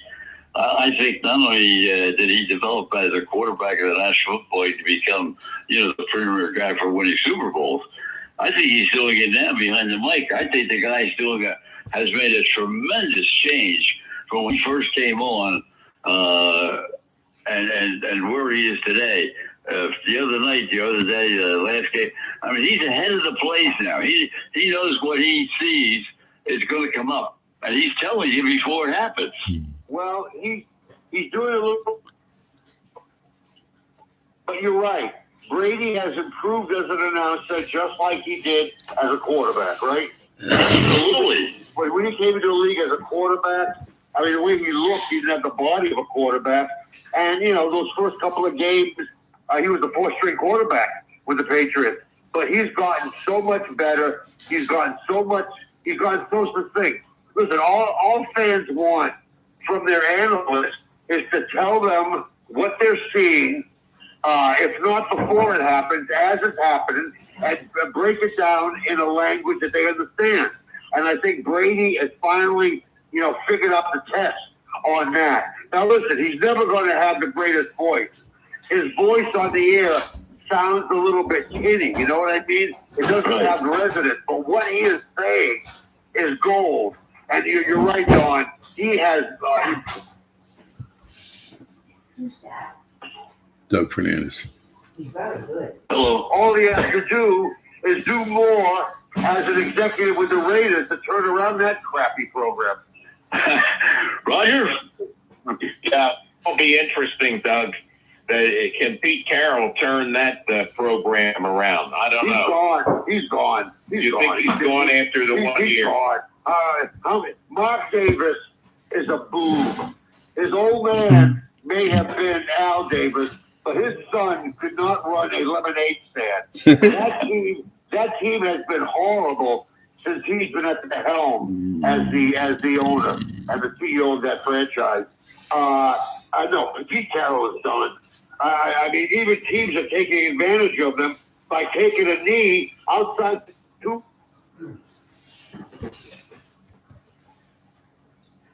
Unbelievable.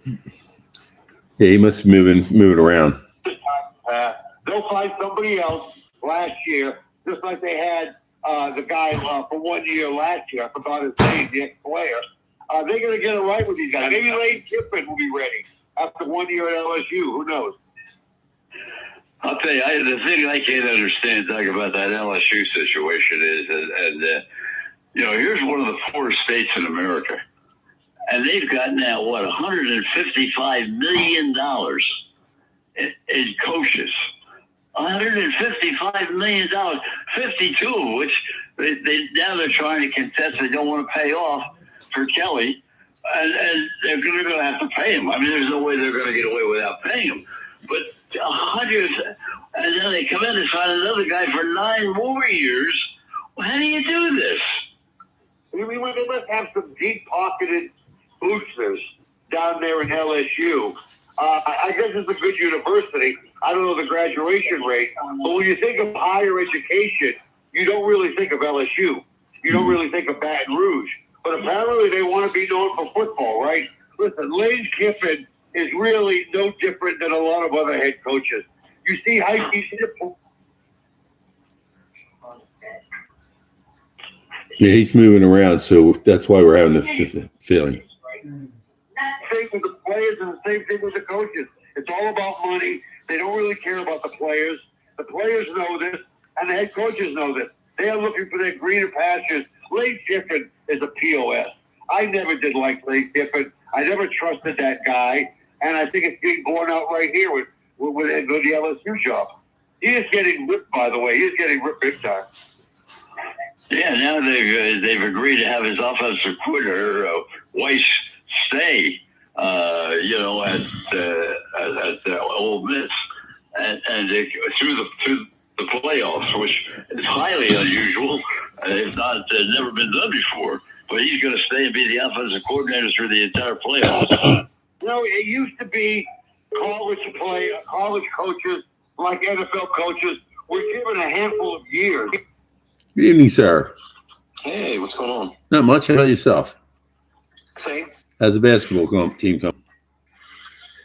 We've had a few practices. Nothing special. I tried to put our offense in last time, and not everybody was there, so we have practice again tomorrow night, and we'll get to a conclusion here. Yeah, hold on just a second. Okay. Yes, sir. I'll put you right into the system. Okay. Go ahead, Roger. Yeah.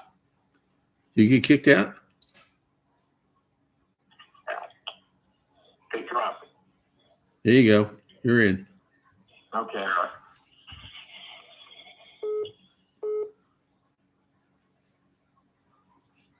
You're in.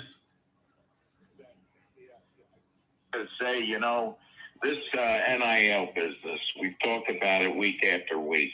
This is even in high school in many ways. And I've just seen it recently, and I've talked to coaches, and they have told me, one was telling me about the highest paid employee in this one county is a player on the football team. And when you read and hear things like that, you got to be concerned about even high school sports. Yeah, I mean, I think this is a completely different landscape. We've talked about this before on the show with,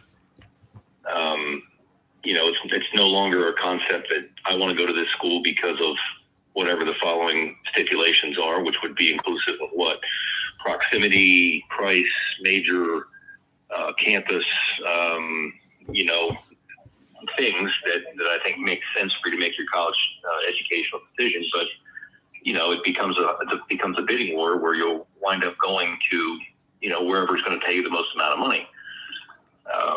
In many cases, you see these individuals that go to college that, make really good NIL money that would like to stay in college for all 4 years because they know they're probably going to make more money in college off of that, plus the endorsements, as opposed to whatever the next step may be.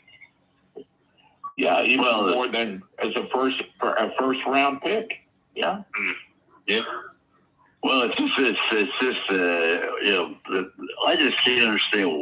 And as Doug said a minute ago, I just at the end of it because my line dropped out. But I mean, you're paying $150 some million from LSU for one coach that you hired for 10 years, the next coach you hired for 9.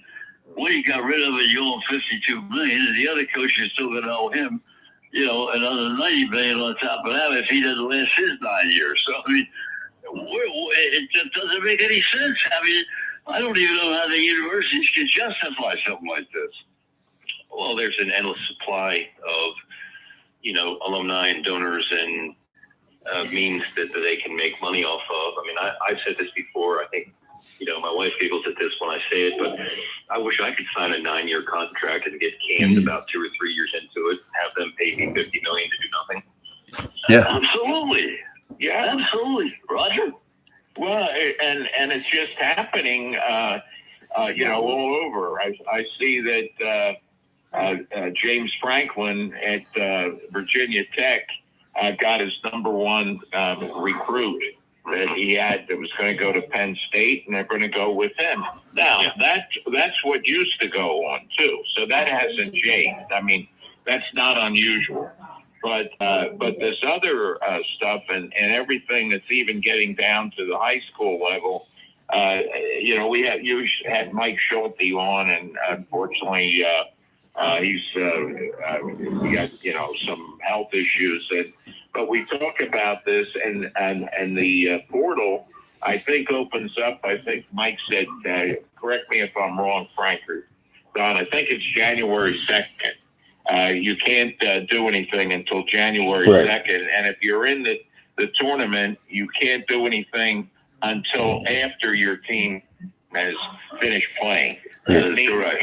You can't have a player run for it as soon as he gets an opportunity. So that's good. They need more control.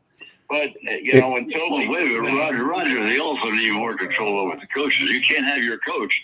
I mean, here's a guy that, the SEC, and they moved up this week 1 spot in the ratings, and here's a guy's gone. I mean, he's not going to be there for the playoffs. Oh, I agree, Don. That's what I'm saying. They have to have more control over college athletics. Totally. They've got to make more control. Hey, guys, we're also joined by Mike. Okay, Mr. Simzak. Good evening, gentlemen. Happy Thanksgiving. Hope everybody had a great day full of food, family, and fun. Yes, sir. Well, I can say from my side of the ledger, we had a great Thanksgiving.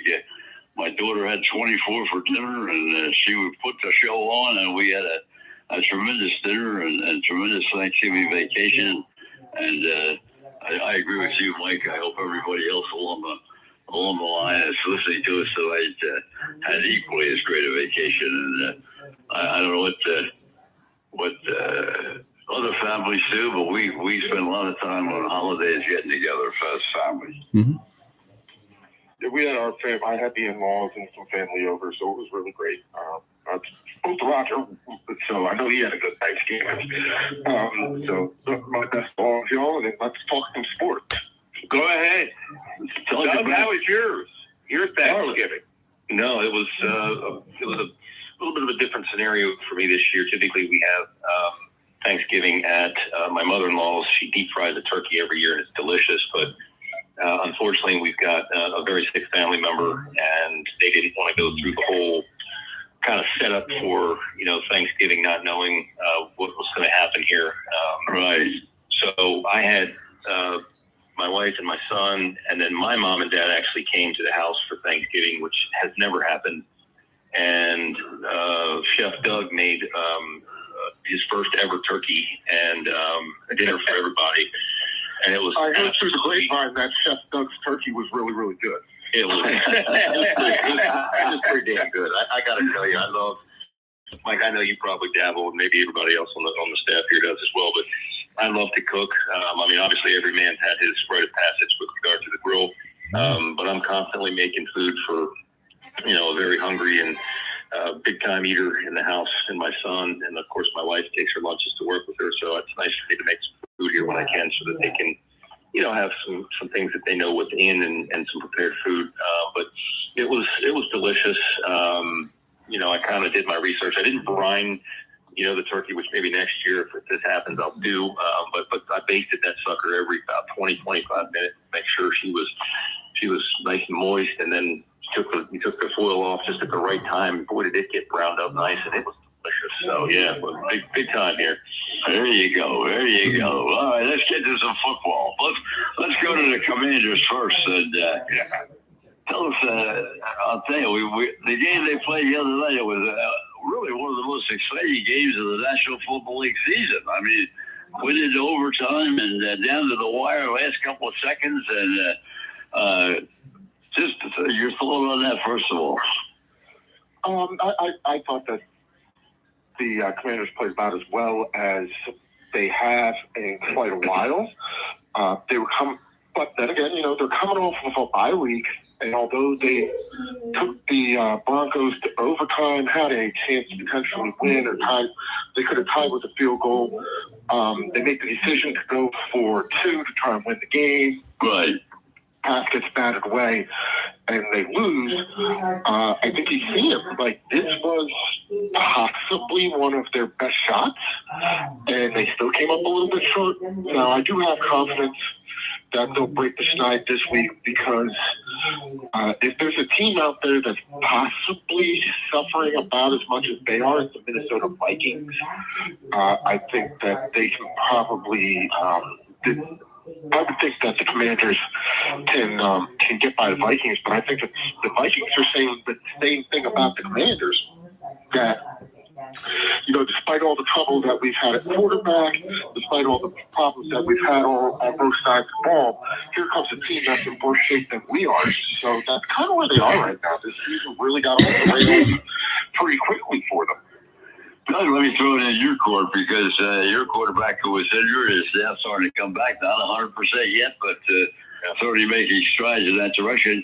But I would be interested in you, both of your evaluations as well as Roger.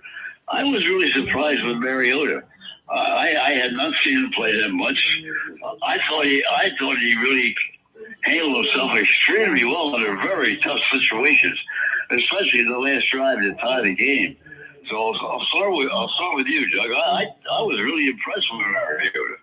Yeah, I mean, we tend to watch most football games that we can see here in the household where we can watch them.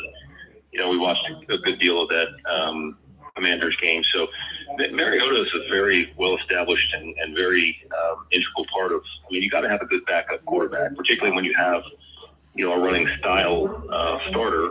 We know that over the course of time, you take one wrong turn or one wrong cut, or don't get out of bounds, or don't slide, and next thing you know, you're handing the playbook over. So, Mariota's done a wonderful job, I think, commanding that offense. Expectation-wise, he was a Heisman Trophy winner, and they, had some, lofty expectations for him, I think, coming out of there. But I think he settled into a really nice role as a very competent and good backup. So I think he played pretty well. Mike?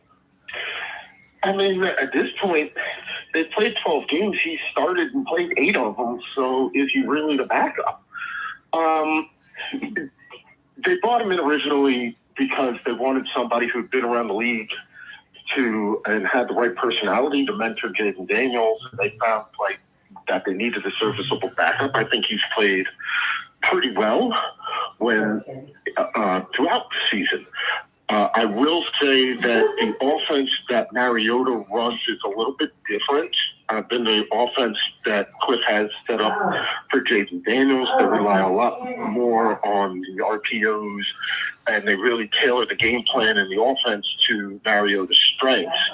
But one of the reasons why Mariota came here and elected to stay this year was because he understands, and because he feels like Cliff Kingsbury's offense fits him very well and showcases what he does best. He's only on a 1-year contract, so it'll be very interesting to see if he stays. I don't think anybody at this point in his career, and I don't think people realize he's not probably as old as you think he is. He's still in his early 30s. He's not long in the tooth. He probably has a couple of good years left. I don't think anybody's bringing him in necessarily to start, but, could he be in that situation where he's an upgrade, a Geno Smith type sort of situation where, maybe you get a little bit better shot to compete for a job. So it'll be interesting to see whether or not Mariota's future remains in the Commanders. Roger?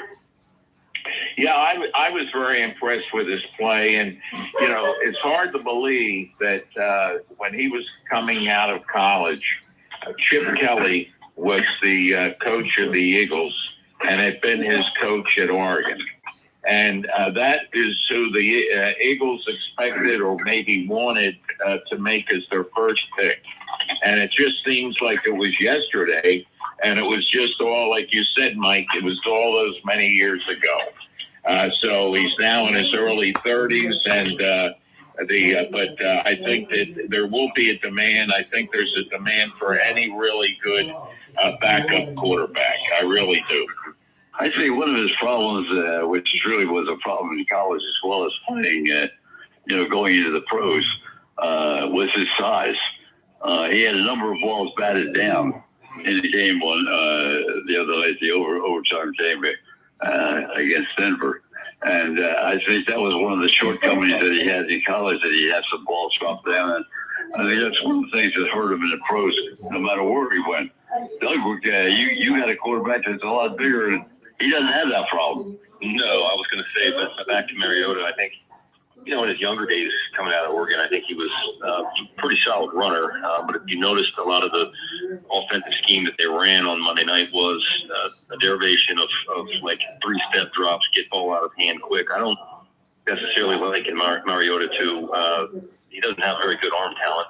He's more of a rhythm kind of a on-point, passer that gets the ball out of his hands. And I think as he's gotten a little older, that's been a little more difficult for him. And you look at Lamar Jackson, obviously coming out of Louisville as a Heisman Trophy winner. Most people didn't think he could stick as a quarterback. They had him at the combine and asked him to be a running back or a wide receiver. So, he doesn't throw a particularly accurate deep ball, but he has good arm talent. He was widely erratic, I think is the word I would use against Cincinnati. He was and even since he's been a little banged up, he's not been on target with a lot of his passes. He's missed a lot of easy ones. He's missed a lot of open guys. Mike actually called me at one point during the game, and I got to tell you, watching that football game, obviously the Ravens didn't play very well, but for the love of God, the pass interference against Zay Flowers was one of the, if not the worst call I've ever seen entirely in any sport I've ever watched. There was a 0% chance he pushed off. And if you count that as pass interference offensively, every single time Jamar Chase caught the football, he should have gotten a flag. Yeah, Gus, I still think that Lamar's feeling the effects of the injury. I think that it's kind of the lingering after effects, the soreness, whatever manageable pain, but albeit some, that he's going through are affecting his mechanics, and he's not quite able to get the body positions. He's not able to get the push off. He's not able to get the landing the way that he needs to on his drops to make those passes, and that's what's leading him to be a little bit more erratic, because one of the things that has been a hallmark of him is that he's a pretty accurate passer at all. That was something that he was at Louisville. He's been a pretty accurate passer when he was in the throughout his time in the NFL. So to see him missing throws, to see him missing open guys, to see him not being able to put the ball in the positions that he normally would, leads me to believe that although he's fit enough to play, I don't know that he's going to be able to get his something's a little bit off about his mechanics. Well, I think it has more to do with the fact that our offensive line, speaking of the Ravens, is just an absolute catastrophe. You've seen Derrick Henry become a nothing in the last several games.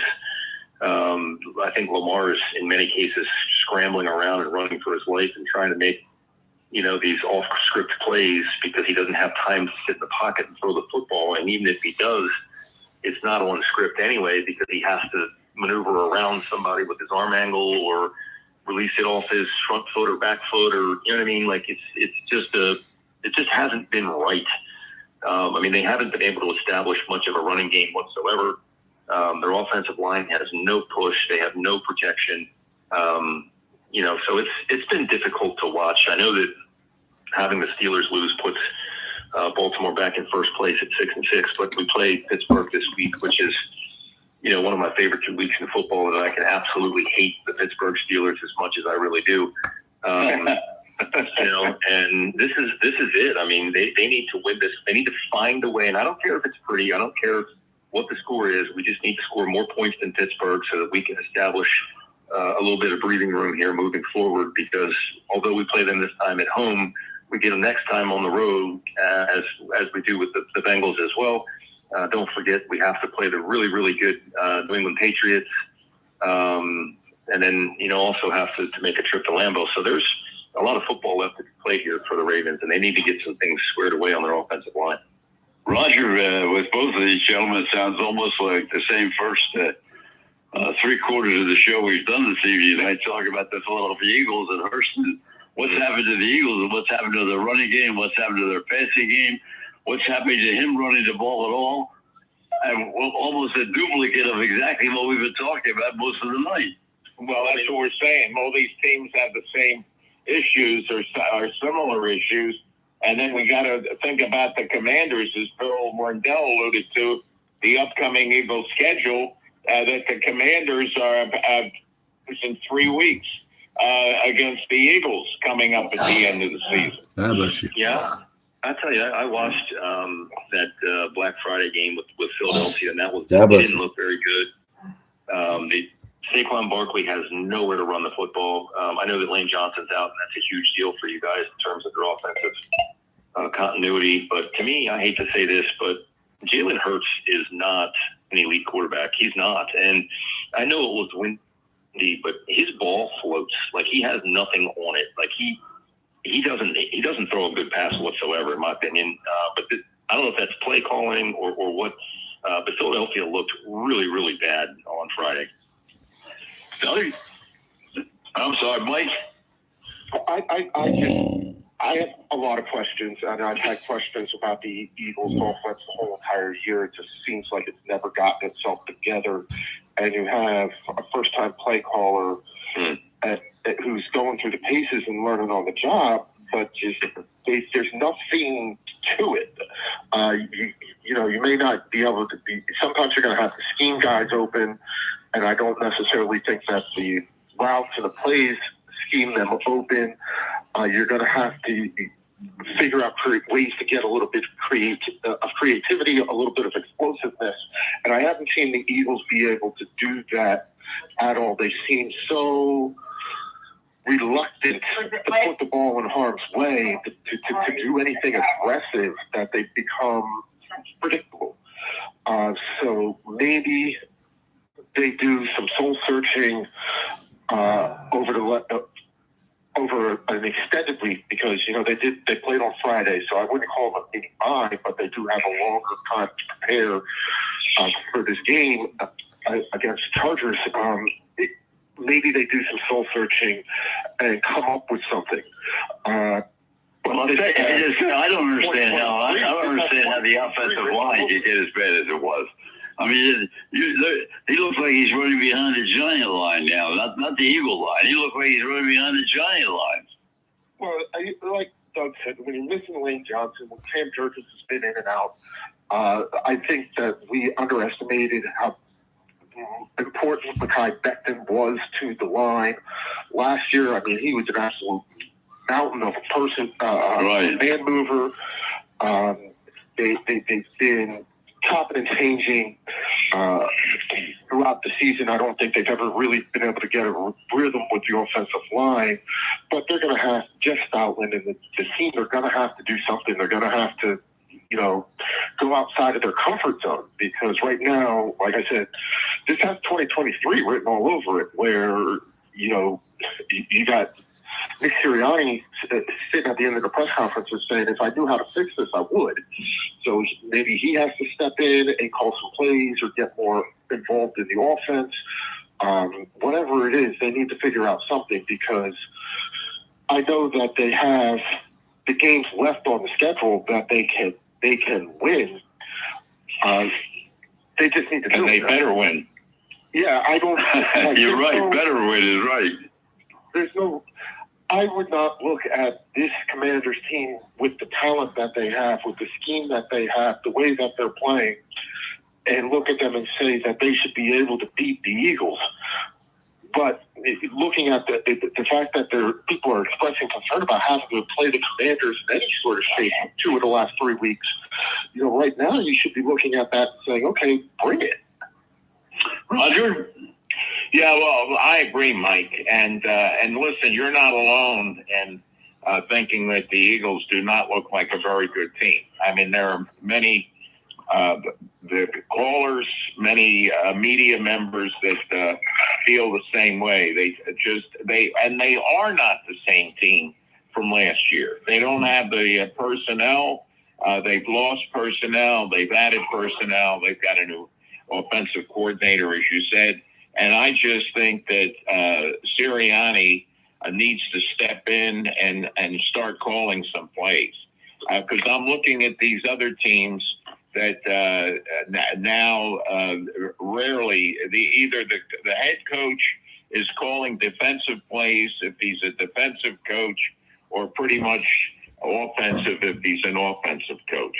And I know Sirianni's always delegated, but I think it gets to the point that when you're having issues and you've got the talent that you have, you better do something in a hurry and not say that if I had the answer, I'd take care of it. You better find the answer quick. Well, I think there are too many people, Roger, that look back 2 years and say, hey, how did they do that,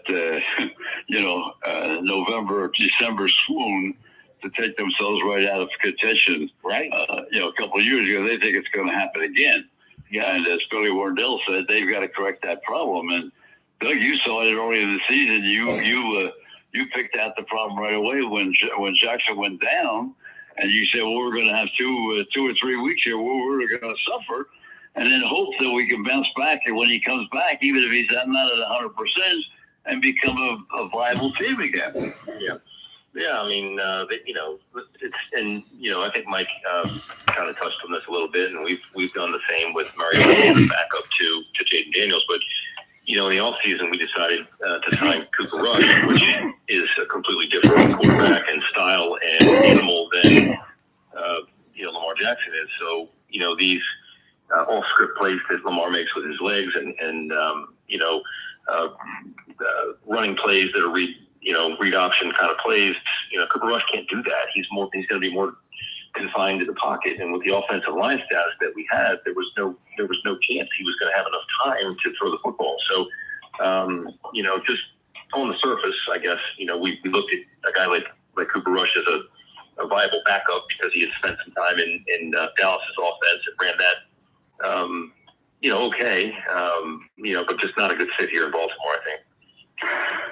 I want to just for a couple of seconds here, because we'll run out of time, touch on Mike's his expertise, because soccer is his game, and we just haven't talked too very much about it. But this big stories in the New York Post today about, and I don't know, is it pronounced Lalas? L-A-L-A-S says. He says that Pulisic could be the greatest American soccer player of all time. Alexi Lalas, who is most famous for being a defender on the first men's national team to qualify for the World Cup. Right. When they went over to Italy, not much else. And somehow his participation and then in that team, and then being pretty bad as a GM, has qualified him to be an expert on soccer. I don't know how. Yes, saying that Christian Pulisic could be the greatest U.S. men's player all time, it's not a stretch, because it's not like we've had a ton of top flight American players. I think at this point in his career, he's probably already better than Landon Donovan. He's a guy who's getting pretty valuable minutes in the Champions League with a top team. With the top team in Europe, one of the biggest teams in Italy for AC Milan. There still, though, are questions, although he's relatively young in his mid-20s, how much more he's got left, and about kind of where his, I guess, some of the personality issues. He's gotten a lot handed to him at in a very quick amount of time, and sometimes without necessarily having to do much to get it. Well, I have certainly no expertise in this area at all, and to say he's going to be the greatest American player. And how old is he now? How old is? I believe he's 25. 25, okay. But he's a kid who got his start at 18 years old, so he's been playing professional soccer in Europe for quite a long time. This will be his second World Cup. He's Milan right now, right? He's at AC Milan. He had a stint at Chelsea before going to Milan, where it didn't quite work out. I think Milan and the pace of the game in Italy suited him more. He didn't play over the summer because he wanted to play in the Club World Cup with AC Milan, which knocked him out of last summer's tournament, particularly the Gold Cup, which is a tournament where, and the CONCACAF Champions Cup. It's a tournament that I think they would have liked to have had a full team, because that's the only tournament that we were going to play prior to the World Cup. He is a very important part of the team. He is a great player, and I think, though, that being considered the quote-unquote greatest U.S. men's soccer team player ever, sometimes that's a pretty easy bar to climb. It's not like we're calling him the greatest Brazilian player ever. Okay. Tick, tick, tock. Tick, tick, He's going to tock. beat out like 3 people, maybe 4. Tim Howard, Landon Donovan, and Clint Dempsey. Tick, tick, tock. Tick, tick, tock. Well, fellas, we're out of time. We talked about a lot of different things over the course of the night. Doug, thank you very much. Mike, thank you very much. Roger, as always, thank you very much. And to all our guests over the course of the night, we hope we touched on a topic that maybe you learned a little something about. I certainly did. And we'll hand it right back to our Commander-in-Chief, the boss of the operation. Go to it. Wishes to all the listeners. God bless. Yeah. Ladies and gentlemen, we will miss next week. We have a signing of the contract for the Outback Bowl or Reliant Quest Bowl, so we will not be broadcasting next Wednesday. Just want to let everybody know. Ladies and gentlemen, these programs are brought to you each and every night of the week in grateful appreciation to the men and women of the United States Armed Forces, the men and women police and fire services. When you're out there and see somebody in uniform, please make sure you let them know you know they're there. These programs are dedicated to those who have lost their lives in the line of duty. Deputy Robert Anthony Carroll, Patrolman David Curtis, Patrolman Jeffrey Colcap, Sergeant Thomas Batinger, San Diego Officer Mike Henler, Sergeant Tom Wilson, Charlotte County Sheriff's Department, Detective Randy Bell, Detective Ricky Childers, Patrolman Charlie Condit, Tarpon Springs Police Department, Deputy Chief Mike Godwin, Philadelphia Fire Department, Lieutenant Joyce Craig Lewis, Philadelphia Fire Department, Sergeant James O'Connor, Philadelphia Police Department, Sergeant Chris LeVake, Hillsborough County Sheriff's Department, Lieutenant Mike Zerba, Newcastle County Police, Patrolman Alpha Crispin, Lakeland PD, Deputy Josh Myers, Nassau County Sheriff's Department, Captain Matt Letourneau, Philadelphia Fire Department, Captain Chris Leach, Wilmington Fire Department, Lieutenant Ardith Hope, Wilmington Fire Department, Lieutenant Jerry Ficus, Wilmington Fire Department, Chief Jimmy Ford, Wilmington Fire Department, Chief Al Hogle, Longboat Key Police Department, Deputy Mike Hargrove, Pinellas County Sheriff's Department,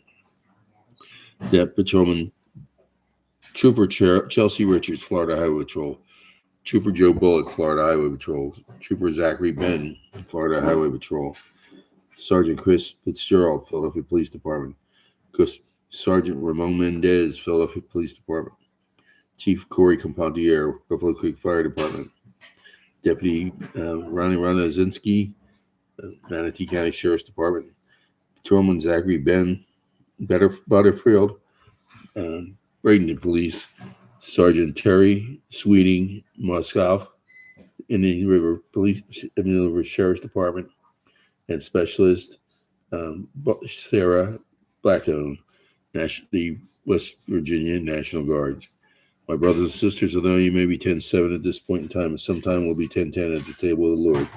Until that time, may the roads rise up to meet you. May the winds be always at your back. May the rains fall softly on your fields and the sun shine lightly on your face. Until we meet again, may the good Lord keep you and your family always in the palm of his hands. Good night. God bless and have a great week.